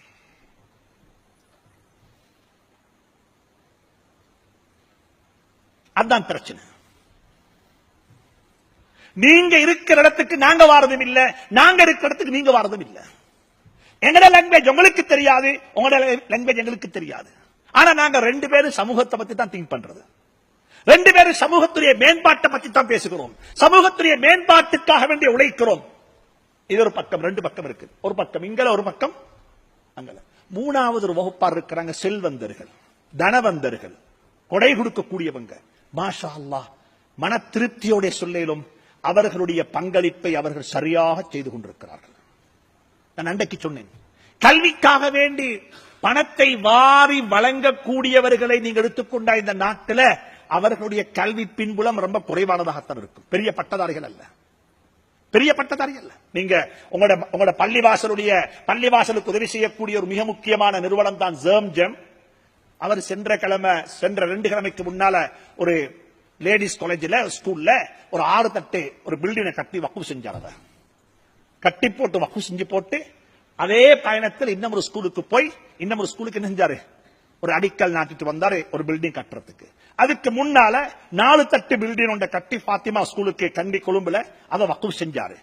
அவர்கிட்ட கேட்டேன், ஹாஜியார் நீங்க எங்க படிச்சீங்க, என்ன செஞ்சீங்க?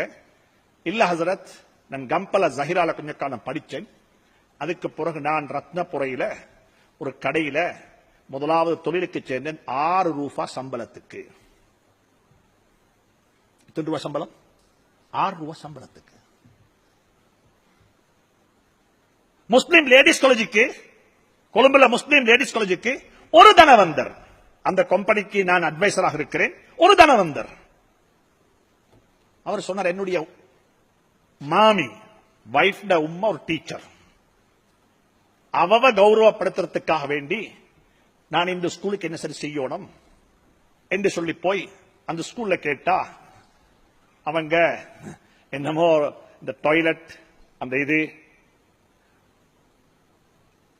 ஒரு சின்ன ஒரு வேலை, 2 லட்சம் ரூபாய் 2 மில்லியன் வேலையை கொடுத்திருப்பாங்க கையில. சொன்னார், இல்ல இல்ல கொஞ்சம் பெருசா பாக்குறேன். என்ன பெருசி, எவ்வளவு பெருசி, ஆளை பார்த்தா புரியுதில்ல, என்ன கேட்கிறாரு. கடைசிக்கு அவன் சொன்னாங்க, எங்களுக்கு ஒரு 9 தட்டு பில்டிங் வேணும், அப்ரூவல் பாஸ் ஆகிருக்குது, பில்டிங் பிளான் பாஸ் ஆகிருக்குது, பவுண்டேஷன் லெவல் முடிஞ்சு, அதுக்கு மேல் 9 தட்டு வேணும். எவ்வளவு ப்ராஜெக்ட்? 200 பில்லியன். தாங்க, நான் நாளைக்கு செஞ்சாரன், நான் செஞ்சு தரேன், நாளைக்கு வாங்க போட். இந்த ஸ்கூலுக்கு என்ன தலை சுத்துது, இப்ப என்ன மழக்காய்தான். அப்ப அவர் போனோடனே சொன்னாரு, நீங்க ஒன்றும் ஆச்சரியப்படவான, நான் ஒரு கேஷியர் வாப்பா. நான் யாரு? நான் கடையில கூலி வேலை செஞ்சவன். இது ஒன்று நான் கொண்டு வரவும் இல்லை, எனக்கு வாப்பா தரவும் இல்லை. நான் ஒரு வியாபாரம் செஞ்சு தொழில் செய்து ஹலாலாக சம்பாதித்திருக்கிறேன். இது 100% உங்களுக்கு டிக்ளைன் பண்ண ஏதமான அமௌண்ட். இது வந்துட்டு மணி லாண்டரிங் செஞ்சு சம்பாதிச்ச பணம் அல்ல. இது உங்களுக்கு கணக்கு எழுதேடும், அரசாங்கத்துக்கு சொல்லேடும், இன்னால் தான் தந்தாரு, இது ஒயிட் மணி, இதுக்கு நான் செக் தான் தருவேன், காசு தர மாட்டேன். சுப்ஹானல்லாஹ், வேலை நடந்து கொண்டு போகுது. நலீம் ஹாஜியார் 5ஆம் ஆண்டு படித்தவர், தேசிய ஓலவல் கூட செய்யல. இந்த நாட்டில் 250 மதரசாக்கள் நடக்குது, யாரு செலவழிக்கிறாங்க? பள்ளிவாசல் யாரு கட்டுறாங்க? எனவே இந்த 3 வகுப்பார், ஒரு பக்கம் படித்த இன்டெலக்சுவல்ஸ், உங்களை போல திங்க் டேங்க், உங்களை போல அறிவாளிகள், உங்களை போல அறிவு பின்புலம் உள்ளவர்கள், இன்னொரு பக்கம் இருக்கிறாங்க உலமாக்கள், இன்னொரு பக்கம் யார் இருக்கிறாங்க? தனவந்தர்கள். இந்த 3 பேரும் சேர்ந்து சமூகத்தை கொண்டே முன்வைத்தால் தான் என்ன செய்யும்? அந்த சமூகம் மேம்படும் என்பதை கவனத்தில் கொள்ளுங்கள். அதனால் உங்களுக்கு நான் சொல்லக்கூடிய அறிவுரை என்ன தெரியுமா? நீங்க சமூகத்துடன் சேர வேண்டும், சமூகத்துடன் மிக்ஸ் ஆக வேண்டும், சமூகத்துடன் சேர்ந்து சமூகத்துடைய பிரச்சனைகளை இனம் காண வேண்டும், சமூகத்துக்கு என்ன வேணும் என்பதை பார்க்க வேண்டும். நீங்க சமூகத்துடன் பிரிந்து போய் உங்களுக்கு ஒன்றும் செய்ய முடியாது. சமூகத்துடன் இணைந்து கொள்ளுங்கள். நாங்க எப்பயும் சொல்லுவோம், டாக்டர் சொன்னாரு, மருந்தை கொடுத்து போட்டு தண்ணி மருந்து கொடுத்துட்டு சொன்னாரு பேஷனுக்கு, பேஷண்ட அசிஸ்டனுக்கு, இந்த மருந்தை கொடுக்கறதுக்கு முந்தி நல்லா என்ன செய், குலுக்கிட்டு கொடு, நல்லா குலுக்கிட்டு கொடுன்னு சொல்லி. அப்ப என்ன செஞ்சாரு? நல்லா டாக்டர் செய்றேன், வேற மருந்து கொடுக்க லேட், 1 hour லேட் ஆகிட்டு, 12 மணிக்கு கொடுக்க வேண்டிய மருந்து 1 மணிக்கு தான் கொடுத்தாரு. வந்த அவசரத்துல மருந்தை ஊத்தினாரு, ஊத்தி அப்படியே கொடுத்துட்டாரு. கொடுத்துட்டு தான் பார்த்தாரு, என்ன ஷேக் பிஃபோர் கொடுக்க முந்தி. அப்ப பார்த்தாரு சரி வரல, கலக்க இல்லையே, நோயாளியை வைத்து கலக்கினார், குலுக்கினார் நோயாளியை வைத்து. இந்த நிலைதான் எங்களுடைய நிலை. இன்னைக்கு நாங்க 3 பேரும் சேர்ந்து மிக்ஸ் பண்ணி ஒரு மிக்சர் ஒன்றை போட்டு, பணக்காரண்ட பணம், உலமாக்களுடைய அட்வைஸ், யாரு கல்விமான்களுடைய புத்திமதி, இதோட சேர்த்து ஒரு சமூகத்துக்கு கொண்டு நாங்கள் ஒரு மிக்சராக கொடுத்தால் நிச்சயமாக இந்த சமூகம் இந்த நிலையில இருக்காது. இந்த சமூகம் எங்க போய்த்திரும்? சமூகம் அடுத்த படிக்கு, அடுத்த கட்டத்தை நோக்கி போகும். இன்றைக்குள்ள பிரச்சனை, நாங்க யாரும் சேர்றதில்லை. நல்ல ஒரு சந்தர்ப்பம், நல்ல ஒரு அமைப்பு சந்தர்ப்பம், நாங்க சமூகமாக இருந்து கொண்டு இந்த சமூகத்துடைய நாங்க இந்த 3 வகுப்பாரும் ஒன்று சிறந்து ஒன்று திரண்டு நாங்க இந்த பணிகளை மேற்கொள்ளும் பொழுது எங்களுக்கு நல்ல முடிவுகளை, நல்ல ரிசல்ட்டை, நல்ல ஒரு வாழ்வை, நல்ல ஒரு கட்டமைப்பை இந்த நாட்டில் கட்டியெழுப்ப முடியும் என்பது நிச்சயம், அது சத்தியம். அதை நோக்கித்தான் நாங்கள் நகர வேண்டும். இதுதான் இன்றைய தலையங்கத்துடன் சம்பந்தப்பட்ட என்னுடைய ஒரு சின்ன அறிவுரை.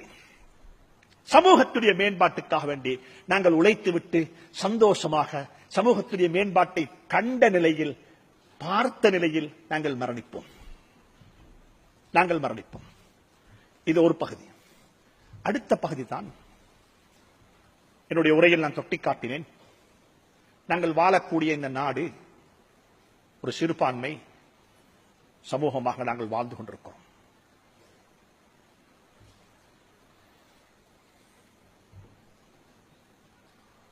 இந்த நாட்டில் இருக்கக்கூடிய பெரும்பான்மை சமூகம், சிங்கள பௌத்த சகோதரர்கள், இவர்களை பொறுத்தவரையில் மிகவும் நல்லவர்கள், மிகவும் நல்லவர்கள். அவருடைய உள்ளம் சரியான பியோ, சுத்தம். அந்த மக்களுடைய உள்ளத்தில் கசடுகள் கிடையாது. அந்த மக்களுடைய உள்ளத்தில் துவேஷம் என்று சொல்லக்கூடிய மனப்பான்மை கிடையாது. ஆனால் விதைக்கப்பட்டிருக்கிறது. என்னுடைய பெரியப்பா Ameen sir, MIM Ameen sir அவர்கள் அவருடைய ஒரு புத்தகத்தில் குறிப்பிடுகிறார்கள், சிங்கள ராஜாக்கள் இந்த முஸ்லீம்களை எப்படி பார்த்தார்கள். சிங்கள ராஜாக்கள் இந்த முஸ்லீம்களுக்கு கொடுத்த இடம் என்ன? அவர் கேள்வி கேட்கிறார். ஏன் சிங்கள முஸ்லீம்கள்ல பாபர் இல்ல? நாங்கெல்லாம் முடிவெற்றோம் தானே, ஆனா பாபர் இல்லனா? கிழக்கு மாகாணத்துக்கு போனால் மாத்திரம் ஒரு சிலரை கண்டுகொள்வீர்கள். பெரும்பாலும் அவர்கள் இஸ்லாத்துக்குள்ள வந்தவர்களாகத்தான் இருப்பார்கள். டோபி இல்ல. என்ன இல்ல? டோபி, வண்ணான் தொழில் இல்ல. இன்றைக்கு டோபி, வண்ணான், அது டோபின்றது, டைக்லிங்ன்றது ஒரு மிக முக்கியமான ஒரு ப்ரொஃபஷனல் ஜாப் இன்றைக்கு. ஆனா அது கூட யார்கிட்ட இல்ல? முஸ்லீம்கள்ட்ட இல்ல. முஸ்லீம்கள் டோபி இல்ல, முஸ்லீம்கள் பாபர் இல்ல.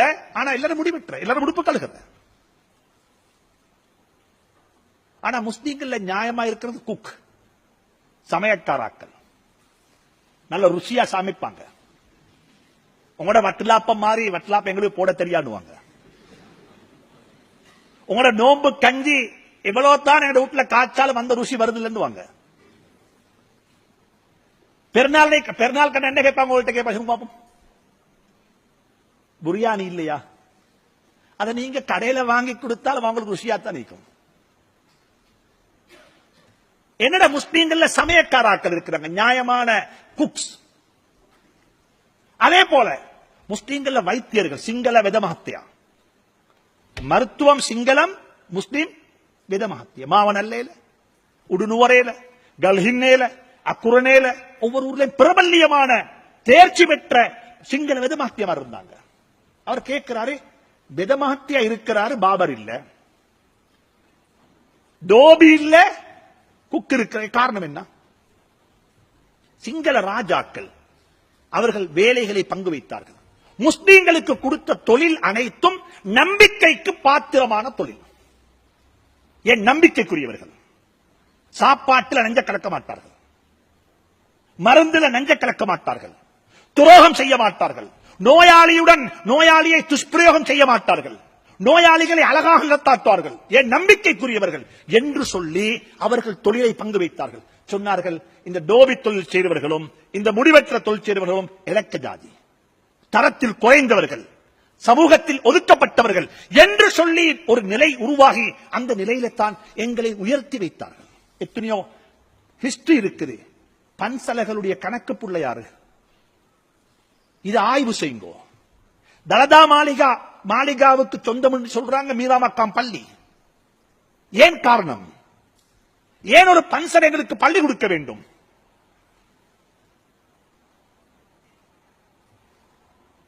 அன்பு சகோதரர்களே, இத ஒரு ஸ்டடி, ஒரு ஆய்வு செய்யுங்க. இந்த நாட்டில் நாங்கள் எப்படி வாழ்ந்திருக்கிறோம்? டாக்டர் சுக்ரி அவர்கள் மிக அழகா இதை ஆய்வு செய்திருக்கிறார். நாங்கள் அப்படிப்பட்ட ஒரு சமூகமாக வாழ்ந்தோம். பன்சலையினுடைய சொத்துக்களை நாங்கள் பாதுகாத்தோம், பாதுகாத்துக் கொண்டிருக்கிறோம், பாதுகாத்து கொடுத்தோம் அவர்களுக்கு. நான் சென்ற ரமலானுக்கு முன்னால, நோம்புக்கு கொஞ்சம் முன்னால பண்டார விலைக்கு போறேன் ஜும்மாவுக்கு. எங்களுடைய ஜம்சம் பவுண்டேஷனுடைய ஒரு ஆக்டிவிட்டிஸ் இருந்துச்சு. அப்ப ஜும்மாவுக்கு போய்கொண்டிருக்கும் பொழுது எனக்கு ஒரு கால் வந்துச்சு. சுப்ஹானல்லாஹ்,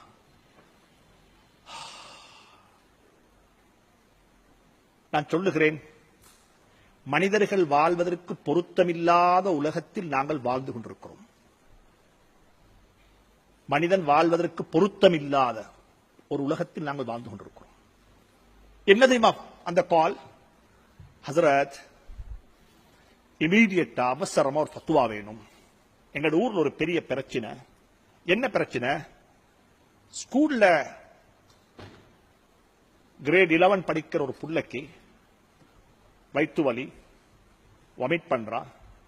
ஸ்கூல்ல கிளாஸ் டீச்சர் வந்துட்டு டாக்டர்கிட்ட கூட்டிட்டு போனா டாக்டர் சஸ்பெண்ட் பண்றாரு, பிரெக்னன்சியாக இருக்கேலும் என்று சொல்லி. உடனே டாக்டர் செக் பண்ணி போட்டு டாக்டர் சொல்லிட்டாரு அவ 3 மாசம் பிரெக்னன்ட் சொல்லி. கிரேட் 11 படிக்கிற புள்ள. இப்ப உடனே அந்த ஸ்கூல்ல உள்ள கவுன்சிலிங் செய்யக்கூடிய சார் அவர்கிட்ட இத கேஸ போட்டு ஸ்டடி பண்ணினா என்ன ஆச்சுன்னு சொன்னா, இந்த கற்பை நாசமாக்கியது கிளாஸ்ல படிச்சு கொடுக்கிற சார் அல்ல, கிளாஸ்ல இருக்கிற மற்ற மாணவர்கள் அல்ல, அந்த குழந்தையினுடைய சொந்த வாப்பா. அந்த குழந்தையுடைய சொந்த வாப்பா. இப்ப பிரச்சனை என்ன தெரியுமா? ஷரியாவுடைய பிரச்சனை. அவங்களுக்கு என்ன செய்யறது? இந்த கரு கலைக்க முடியாது, கலைக்கப்பட முடியாது. ஷரியாவுடைய கண்ணோட்டத்தில் கூடாது, ஹராம். இந்த புள்ள பிறந்தா சொசைட்டில எப்படி இருக்கும்? இந்த புள்ளைய பெற்றெடுத்த அந்த புள்ள பொம்பளை கூட ஹாலாத் எப்படி இருக்கும்? சமூக பிரச்சனை. அந்த புள்ளைய பெற்றெடுத்தால் அந்த குழந்தை அந்த பெண்ணுக்கு அந்த 11ஆம் ஆண்டு படிக்கக்கூடிய சகோதரிக்கு இன்னும் 4 சகோதரர்கள் அந்த பாடசாலையில் செய்றாங்க, படிச்சு கொண்டிருக்கிறாங்க. அவர்களுக்கு எப்படிப்பட்ட சமூக பிரச்சனை? எப்படி முகம் விட்டுறது? அப்ப பத்துவா கேட்டு என்ன செய்யறது? ஒன்றும் செய்யலாம், ஒன்றும் செய்யலாம். இப்ப கடைசிக்கு அது எவ்வளவு எல்லாம் சொல்லி அட்வைஸ் பண்ணி இப்படித்தான் இதை கையாள வேண்டும் என்று சொல்லி எல்லாம் சொல்லி ஒரு அளவுக்கு முடிவு கொண்டு வந்து ஒரு 3/4 மணி நேர டிஸ்கஷன்ல ஜும்மாவுக்கும் பெய்தாச்சு. எனக்கு ஒரு பயம் இருந்துச்சு, இதுதான் ஜும்மால வருமோ தெரியாது சொல்லி. ஏன்னா ஜும்மாவுக்கு போத்தே ஜிக்ரு செஞ்சுட்டு குர்ஆன் ஓதிட்டு ஒரு சிந்தனையோட ஒரு ஆளுமையோட போனா தான் என்ன செய்யும்? ஒரு ஆளுமையான ஒரு பேச்சு வரும். இது ஒரு மோசமான சமூக பிரச்சனையை நாங்க டிஸ்கஸ் பண்ணி மிம்பர்ல என்ன பிடிக்கும்?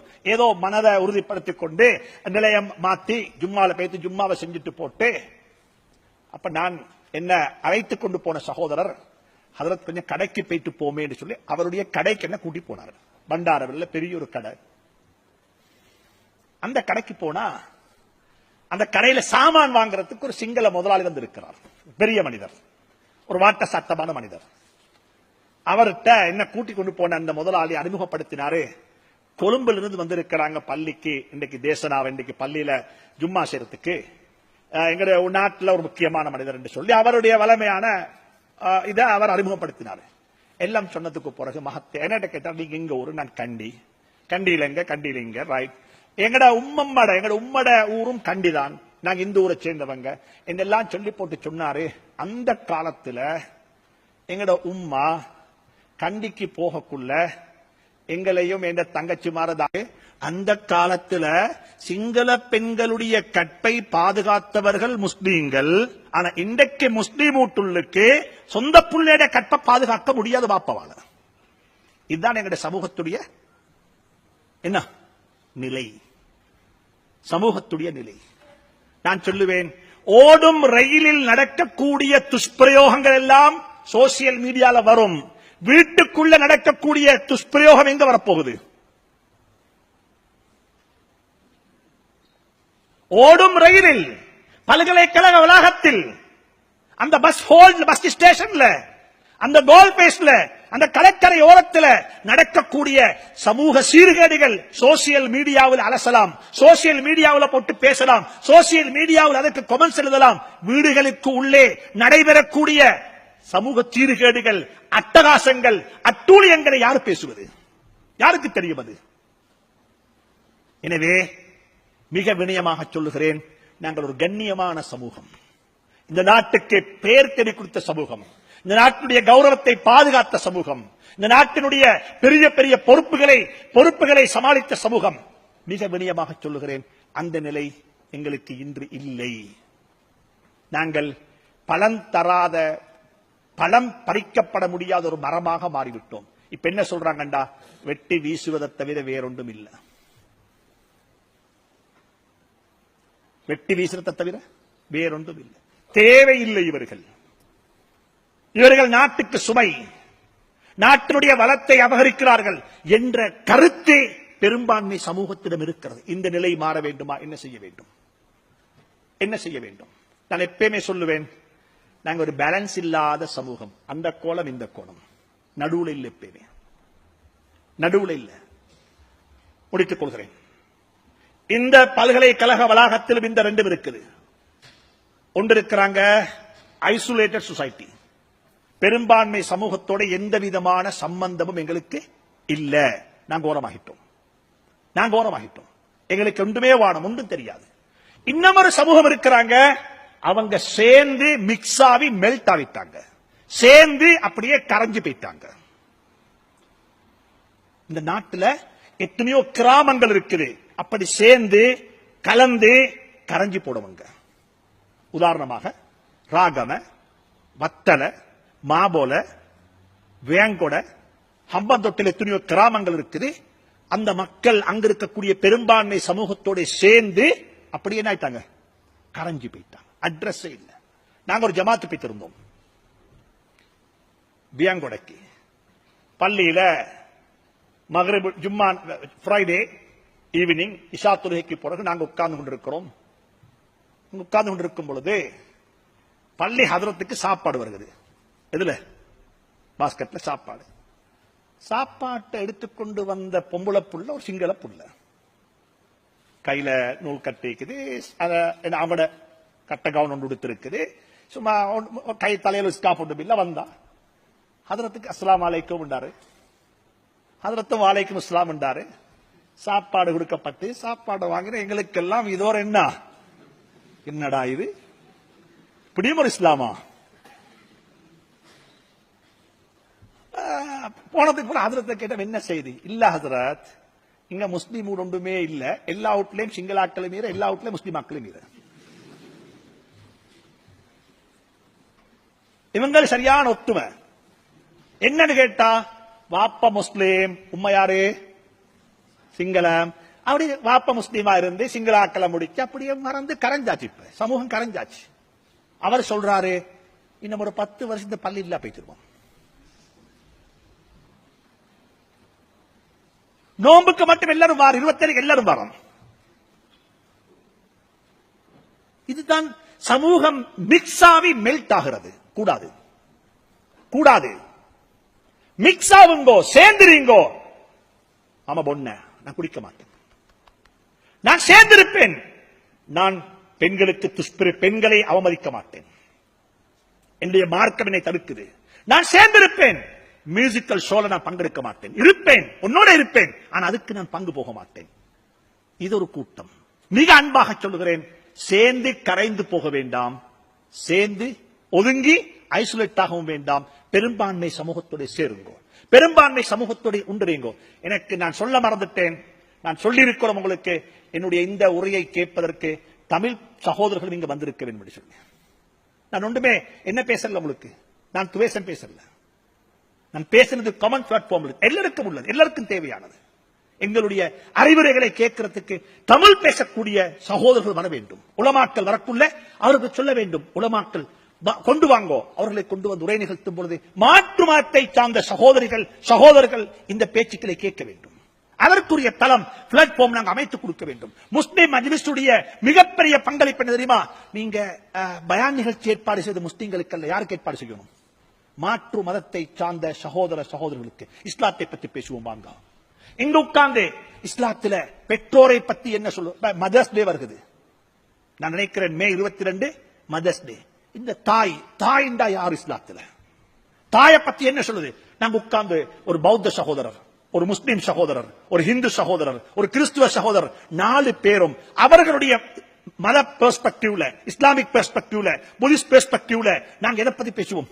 தாயை பத்தி பேசுவோம். மார்க்கம், எங்கட மார்க்கம் தாய்க்கு கொடுத்த இடம் என்ன, தாயினுடைய அந்தஸ்து என்ன? சுப்ஹானல்லாஹ். அதை சொன்னா அவங்க என்ன தெரியுமா, அதை விலகி கொண்டா சொல்லுவாங்க, நேரே போய் இருக்கக்கூடிய எல்டர்ஸ் ஹோம் எல்லாம் ஒதுக்கிடுவாங்க. என் சுவர்க்கத்தை கொண்டு போய் நான் எல்டர்ஸ் ஹோம்ல போட்டிருக்கிறேனா? என் சுவர்க்கம் அறியாது. என் வாப்பட பொருத்தத்தில் தான் அல்லாஹ்வுடைய பொருத்தம் இருக்குது. இதை சொல்லுங்களேன் அவர்களுக்கு. நாங்க போனோம், இந்த ஸ்கூலுக்கு ஸ்மைல் இந்த பிள்ளைகளுக்கு சாமான் பங்குடுறதுக்கு. அப்புறம் ஸ்கூலுக்கு போனா ஒரு சிங்கள புள்ள வந்து காலை விழுந்து கும்பிட்டு புத்தகத்தை வாங்க வந்துச்சு. அப்ப அந்த சந்தர்ப்பத்தில் அந்த சபையை கொடுக்கறத நிப்பாட்டி போட்டு நான் சொன்னேன், சமாவென்று நீங்க மன்னிச்சுக்கோங்க, உங்கள்கிட்ட மிக பணிவாக சொல்றேன், எங்கட மார்க்கத்தில் நாங்க யாரையும் வணங்கவும் மாட்டோம், எங்களை யாரையும் வணங்க விடவும் மாட்டோம். எனவே வணக்கம் என்றது யாருக்கு மட்டும் உரியது? அல்லாவுக்கு மட்டும் உரியது. அது இஸ்லாத்தினுடைய ஃபண்டமெண்டல். லா இலாஹ இல்லல்லாஹ் அதுதான் வணக்கத்துக்குரியவன் அல்லாஹ்வை தவிர வேறு யாரும் இல்லைன்னு தான் நாங்க நினைக்கிறோம். நாங்க சொல்றோம், நாங்க எங்கட வாப்பா உம்மாவையும் வணங்க மாட்டோம், அவர்களை ரெஸ்பெக்ட் தான் பண்ணுவோம். எங்கட ஆசான்களை எங்கட குருமார்களை நாங்க வணங்க மாட்டோம். நாங்க என்ன செய்வோம்? அதான் அவங்களோட புள்ளைகள் வணங்குற இல்ல. யாரு கேட்கிறாங்க? இது அவனுக்கு வஹி வாரில்ல, நாங்க தானே சொல்லி கொடுக்கணும். இது அவனுக்கு ஜிப்ரீல் இஸ்லாம் வந்து சொல்ற இல்ல முஸ்லீம்கள் வணங்க மாட்டாங்க. அப்ப முஸ்லீம்கள் என்ன செய்வாங்க? இப்ப இது ராங் இன்டர்பிரிட்டேஷன் அவங்க சொல்ல முந்தி நாங்க சரியான விளக்கத்தை அவங்களுக்கு கொடுக்கணும். நாங்க சேரோணும், இஸ்லாத்தை பத்தி பேசணும், இஸ்லாத்தை பத்தி சொல்லணும், அவருடைய கதைக்கோணம். அப்படி கதைச்சாத்தான் இந்த விஷயம் என்ன செய்யும். நான் ஒரு சகோதரர் கண்டேன், என்னோட உட்கார்ந்து சாப்பிட்டாரு. அப்ப எனக்கு பக்கத்தில் சொன்னாரு, முஃப்தி சாப் இவர் வந்து ஒலிவில் கேம்பஸ்ல இருக்கிறாரு, நியூ முஸ்லிம், ஒரு ப்ரொஃபசர், ஒரு ஃபேக்கல்டியில முக்கியமான ஆள். அப்ப நான் அவர்கிட்ட கேட்டேன், பழமையா கேட்கிற கேள்விதானே, எப்படி இஸ்லாத்துக்கு வந்தீங்கன்னு சொல்லி. எப்படி இஸ்லாத்துக்கு வந்தீங்க சொன்னாரு. நான் ஸ்கூலுக்கு போற காலத்திலிருந்து என்னோட ஒரு கூட்டாளி, என் கூட்டாளி ஒருத்தர் இருந்தாரு, அவர் என்ன கூட்டாளி. நாங்க ரெண்டு பேரும் ஒன்றாக இருப்போம். நான் ஒரு தமிழ் மதத்தை, ஹிந்து மதத்தை சேர்ந்தவர், அவர் இஸ்லாமிய மதத்தை சேர்ந்தவர். நாங்க ரெண்டு பேரும் எந்த பிரச்சனையும் இல்லை, நாங்க அன்பாகத்தான் இருந்தோம், ஒத்துமையாக இருந்தோம். இவர் திடீரென்று இவரை காணாமல் இவர் காணாமல் போயிட்டார். யாரு? இந்த முஸ்லிமால காணாம. எங்க போனாருன்னு தெரியாது, தேடி தேடி பார்த்தா. அப்ப வீட்டுல போய் கேட்டா அவரு ஜமாத்துல போயிருக்கிறேன்னு சொன்னாரு. அப்படியா? என்னடா எனக்கு தெரியாதே, நான் இவ்வளவு நாள் இருந்தேன் இவரோடு. சரி, எப்படியோ போயிருக்கிறாரு. போனதுக்கு பிறகு வந்தாராம். இப்ப வந்து இவரோட சேர்ந்தாரு. சேர்ந்து இருக்கக்குள்ள ஒரு நாள் கடையில போய் சாப்பிடக்குள்ள இவரு சாப்பிட வாயில வைக்கக்குள்ள பிஸ்மில்லாஹிர் ரஹ்மானிர் ரஹீம் என்ன சாப்பாட்ட வாயில வச்சாரு. என்னடா இது புதுசா ஒன்று சொல்றாய், இது என்ன இது நான் கேள்விப்பட்டே இல்லையே, நான் இவ்வளவு நாள் உன்னோட இருந்தது காணவே இல்லை, என்ன இது? அங்கிருந்து இஸ்லாத்தை படிக்க ஆரம்பித்தார். அவர் சொன்னாரு, என்னுடைய கலிமாவுக்கும் ஹிதாயத்துக்கும் நேர்வழிக்கும் காரணமாக அமைந்தது அந்த கடையில் இவர் சொன்ன பிஸ்மில்லான்னாரு. மற்றவர்கள் எங்களிடத்தில் கேள்வி எழுப்பி இஸ்லாத்தை படிப்பதற்குரிய நிலைகளை உருவாக்குங்கள். அவங்க கேள்வி எழுப்பணும், அதுக்கு நாங்க சந்தர்ப்பத்தை உருவாக்கணும். ஜமியத்துல் உலமாவால 5 வகையான புத்தகம். இந்த நாட்டில் ஜிஹாத் என்ன, டெரரிசத்துக்கு இஸ்லாம் இல்ல, இந்த நாட்டில் மாடறுப்புண்டா என்ன, மாடறுக்கிறத பத்தி நாங்க ஜமியத்துல் உலமாவால, இறைச்ச பத்தி, மாட்டை பத்தி, மாடறுப்ப பத்தி ஜமியத்துல் உலமாவால ஒரு அழகான ஒரு சின்ன ஒரு, நான் நினைக்கிறேன் 15 பக்கங்கள் கொண்ட சின்ன ஒரு கையடக்க ஒரு நூல் ஒன்று வெளியிட்டோம். இது 5 கிட்டத்தட்ட 50,000க்கு மேற்பட்ட புத்தகங்கள் பிரிண்ட் பண்ணப்பட்டு டிஸ்ட்ரிபியூட் பண்ணப்பட்டாச்சு. இதுவரையில் அதுக்கு எதிராக யாருமே எழுத இல்லை. ஏன்? அதுல நாங்க குர்ஆன் எழுதல, அதுல நாங்க ஹதீஸ் எழுதல, அதுல நாங்க எழுதினது இந்த நாட்டினுடைய எக்கானமிக் பெர்ஸ்பெக்டிவ்ல, இந்த நாட்டினுடைய எக்கானமிக்கு இது எவ்வளவு முக்கியமானது. ஒரு நாளைக்கு 5000 மாடு செய்து அறுக்கப்படுகிறது. ஒரு மாசத்துக்கு அறுக்க எத்தனை மாடாகும்? 1.5 லட்சம் மாடு. ஒரு வருஷத்துக்கு அறுக்கிறதுக்கு எத்தனை மாடாகும்? இங்க மனுஷனுக்கே சாப்பிடுறதுக்கு சாப்பாடு இல்லாம இருக்கிறாங்க, இந்த மாட்டுக்கு யாரப்பா தின்ன கொடுப்பாங்க? ஒரு மாடு எவ்வளவு சாப்பிடுது? ஒரு மாட்டினுடைய உணவு எவ்வளவு தேவை?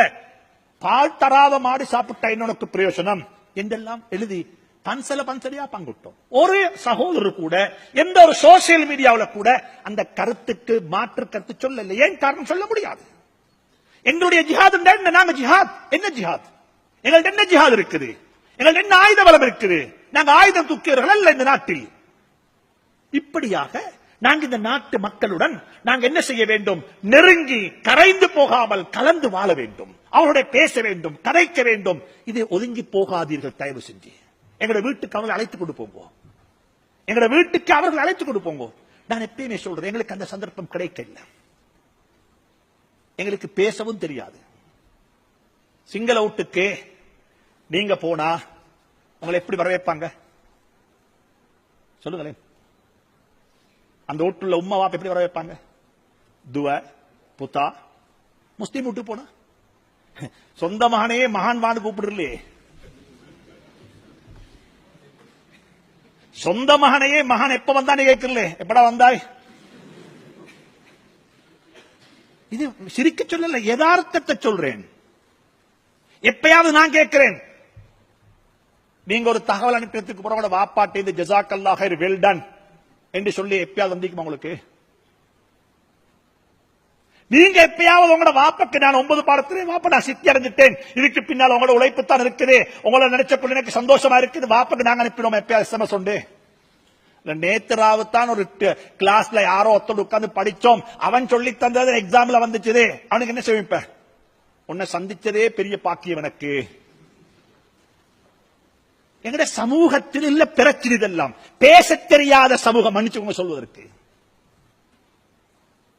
சிங்கள வீட்டுக்கு போனா புத்தே துவே கோமத, எனக்கு சிங்கள பேச தெரிய, மன்னிச்சுக்கோங்க. நான் சொல்றேன், உண்மையை சொல்றேன் உங்களுக்கு. நான் பழகி இருக்கிறேன், பழகிக் கொண்டிருக்கிறேன். பௌத்த பிக்குகளோட பழகிறேன், பேச தெரியாம பழகிறேன். எனக்கு உண்மையிலே கதைக்க தெரியாது, ஆனாலும் அவர்கள் மிக நெருக்கமாக பழகிறார்கள். பேசி பார்த்தால், நெருங்கி பார்த்தால், இப்படி நல்லவர்களா, இந்த குணமுடையவர்களா என்று சொல்லி நாங்க அவர்கள்ட்ட படிக்க வேண்டியிருக்குது. எனக்கு இப்போ SMS வந்து நான் மகரிப் தொழுதுடனே என்ன மகன் நாளைக்கு ஒரு ஜும்மா ஓதுறாரு, எனக்கு ஜும்மாவை அப்படியே எழுதி SMS பண்ணியிருந்தாரு. நான் ஜும்மாவை வாசிச்சு பார்த்து போட்டு, வெல் டன் ஜஸாக்குமுல்லாஹு ஹைர் dear son, keep your sincerity என்று சொல்லி அவருக்கு ஒரு நசியத்து செஞ்சு அவருக்கு நான் அட்வைஸ் பண்ணிட்டு, make you are proud for me என்று சொல்லி அவருக்கு ஒரு SMS அடிச்சு படிச்சு. இப்ப கடைசி அடிச்ச SMS அந்த SMS. நான் அவனை பாராட்ட விட்டால் அவனை யார் பாராட்டுறது? இந்த கலாச்சாரம் எங்கள்கிட்ட வர வேண்டும். இந்த கலாச்சாரத்துக்குரிய சொந்தக்காரர்களாக நாங்கள் மாற வேண்டும். மற்றவர்களை பாராட்டுவது, மற்றவர்களை வர்ணிப்பது, மற்றவருடைய தியாகங்களை பேசுவது எங்கள்கிட்ட வர வேண்டும். அப்ப நான் சொல்லுகிறேன், உங்களுக்கு ஒரு நல்ல ஒரு சந்தர்ப்பம் இருக்கக்கூடிய மாற்று மதத்தை சார்ந்த சகோதரன் கலந்து இருந்து மார்க்கத்தை பற்றி பேசி விதண்டாவாதம் பேச வேண்டாம், தர்க்கம் செய்ய வேண்டாம், வீண் வம்புக்கு போக வேண்டாம். நல்லதை பேசுங்கள், இஸ்லாத்தை அறிமுகப்படுத்துங்கள், இஸ்லாத்தை சொல்லுங்கள், அழகாக சொல்லுங்கள். எங்களோட குர்ஆன் எங்களுக்கு வழிகாட்டுது, மாற்று மதத்தை சார்ந்த சகோதரருடன் எப்படி எங்களுடைய உறவு அமைய வேண்டும், நாங்கள் எப்படி இவங்களை டீல் பண்ணணும். நான் கத்தாருக்கு போயிருந்தேன் ஒரு 6 மாசத்துக்கு முன்னால. அப்ப நான் சொன்ன, எம்பசி போங்கப்பா, நீங்க எல்லாம் என்ன செய்றீங்க, நேஷனல் டே வந்தா எம்பசியில போயிட்டு கொடியை ஏற்றி எங்கட என்ன தேசிய கீதம் படித்து எங்களோட நாட்டு பற்றை வெளிப்படுத்துங்களேன் என்று சொன்ன உடனே சொன்னேன். இதை ஒரு முறை நிமல் ரோட் பல்ல வச்சு கிளாஸ்ல சொன்னேன். கிளாஸ்ல வச்சு சொன்னோன்னு அவர் சொல்றாரு, முஃப்தி சாப் எல்லாம் சரி, அந்த சிங்க கொடியில சிங்கம் நீக்கலையாண்டாரு. நான் என்ன 1000 ரூபாத்தால மஹிந்த நீக்கிறதான்னு சொல்லி, சிங்கக்கொடிய வீட்டுல வச்சேலான்னு 1000 ரூபாத்தாலே வீட்டுல வச்சேலாம். சும்மா முட்டாள்தனமான ஆர்கியூமெண்ட், முட்டாள்தனமான பேச்சு. அப்ப அவர்கிட்ட சொன்னேன், கத்தார்ல வச்சோன்னே எம்பசி போங்க என்ன. அப்ப சொன்னாங்க, இல்ல ஹஸ்ரத் பிரச்சனை என்ன தெரியுமா, அங்க போனா அங்க லிக்கர் சேவ் பண்றாங்க. என்ன சேவ் பண்றாங்க? அப்ப நான் சொன்னேன், நீங்க அந்த கன்செப்ட்ல இருக்கிறா கத்தாருக்கு எப்படி வந்தீங்கன்னு கேட்டேன். எந்த பிளைட் ஏறி வந்தீங்கன்னு சொல்லி. என்ன லிக்கர் சப்ளை பண்ணாத பிளைட் இருக்குதா கத்தாரு போறதுக்கு? எந்த பிளைட்ல அப்ப சொன்ன, நீங்க இதுக்கு பிறகு கத்தாருக்கு வரண்டா சவுதியால மட்டும்தான் வரணும். ஏன்? அதுலதான் லிக்கர் பங்கு வைத்திருந்த என்று சொல்றாங்க. அல்லாஹு ஆலம். லிக்கர் பங்கு வைத்த இடத்துல நீங்க இருக்க இடத்துல நீங்க குடிக்க வேணும். நீங்க குடிக்காம இருக்கீங்க, நீங்க சொல்லுங்க நாங்க குடிக்க மாட்டோம் சொல்லி போட்டு சொன்னேன். நீங்க 50 பேர் பைத்து அந்த 100 பேர் இருக்கிற சபையில 50 பேர் பைத்து குடிக்காம நீங்க ஒதுங்கி நின்றா அவங்களுக்கே வெட்கம் வரும். யாருக்கு? இவனுங்கள் வரான் இப்ப பெரிய மண்டக்குத்து. இதுக்கு பிறகு லிக்க பாட்டி இல்ல. என்ன பாட்டி இல்ல? அதை எங்க வீட்டுக்குள்ள வச்சுக்கொள்வோம் என்ற இவங்களுக்கு முன்னால நாங்க இதை குடிச்சிட்டு ஆடுறது அவ்வளவு சரியில்லை என்று சொல்லி யாருக்கு புரியும்? ஒதுங்கி போக வேண்டாம், நீங்க இருந்து கரைந்து போக வேண்டாம், கரைந்து போக வேண்டாம். எனவே மிக விடயமாக அன்பாக இரக்கமாக சொல்லுகிறேன், சமூகத்தோடு சேர்ந்து போங்க, சமூகத்தோடு நாட்டு பற்றை வெளிப்படுத்துங்கள், ஸ்ரீலங்கன் என்ற உணர்வை கொண்டு வாருங்கள். இந்த உணர்வுடன் நாட்டுக்கு பிரயோசனம் உள்ள ஒரு சமூகமாக மாறி எங்கட சமூகத்தை மறந்து விடாமல் எங்கட சமூகத்துடைய மேம்பாட்டுக்கு உழைக்க வேண்டும். அதற்கு நாங்கள் வித்திட வேண்டும், அதை பற்றி திங்க் பண்ண வேண்டும். கடைசியாக என்ன தெரியுமா, நான் படிச்சிட்டேன், என்னோட நீங்க ஒருத்தரும் சேரவானம், நான் டாக்டர், என் வீட்டுக்கு வரண்டா இத்தனை மணிக்கு தான் வரணும், டைம் போட்டிக்குது, என் வீட்டில் இப்படித்தான் இருப்பேன். சுப்ஹானல்லாஹ், இந்த மென்டாலிட்டியை விட்டுட்டு நாங்க சமூகத்தோட சேரணும், சமூகத்துக்காக உழைக்கணும். அப்படிப்பட்ட வைத்தியர்கள், அப்படிப்பட்ட டாக்டர், அப்படிப்பட்ட இன்ஜினியர்ஸ், அப்படிப்பட்ட ப்ரொஃபஷனல்ஸ் எங்களுடைய சமூகத்தில் நியாயமாக இருக்கிறாங்க. அவர்களை வரவேற்கிறோம். அவருடைய பணி வாழ வேண்டும், அவருடைய பணி இன்னும் உயர வேண்டும். எனவே அப்படிப்பட்ட ப்ரொஃபஷனல்ஸாக நீங்களும் உருவாக வேண்டும் என்பதை இந்த விடத்தில் மிக வினயமாக சொல்லி அன்பாக சொல்லி அல்லாஹ் எனக்கும் உங்களுக்கும் நல்லருள் பாலிக்க வேண்டும் என்ற துஆ பிரார்த்தனையுடன் எங்களை உருவாக்குவதற்கு யாரெல்லாம் காரணகர்த்தாக்களாக இருந்தார்களோ அவர்கள் அனைவர்களுக்கும் அல்லாஹ் ஆஃபியத்தான ஆரோக்கியமான ஈருலக வாழ்வினுடைய பாக்கியங்களையும் வழங்க வேண்டும் என்று சொல்லக்கூடிய பிரார்த்தனையுடன் விடைபெறுகிறேன். என்னுடைய பெற்றோர்களையும் என்னுடைய ஆசான்களையும் என்னுடைய குடும்பத்தையும் என்னுடைய குழந்தைகளையும் அவர்களுடைய உதவியையும் அவருடைய சப்போர்ட்டையும் என்னால் மறக்க முடியாது. அவர்கள் அனைவர்களுக்கும் அல்லாஹ் நல்லருள் பாலிக்க வேண்டும் என்று சொல்லக்கூடிய துஆ பிரார்த்தனையுடன் விடைபெறுகிறேன். அஸ்ஸலாமு அலைக்கும் வரஹ்மத்துல்லாஹி தஆலா வபரகாத்துஹு. Zamzam Foundation. Humanity beyond religion.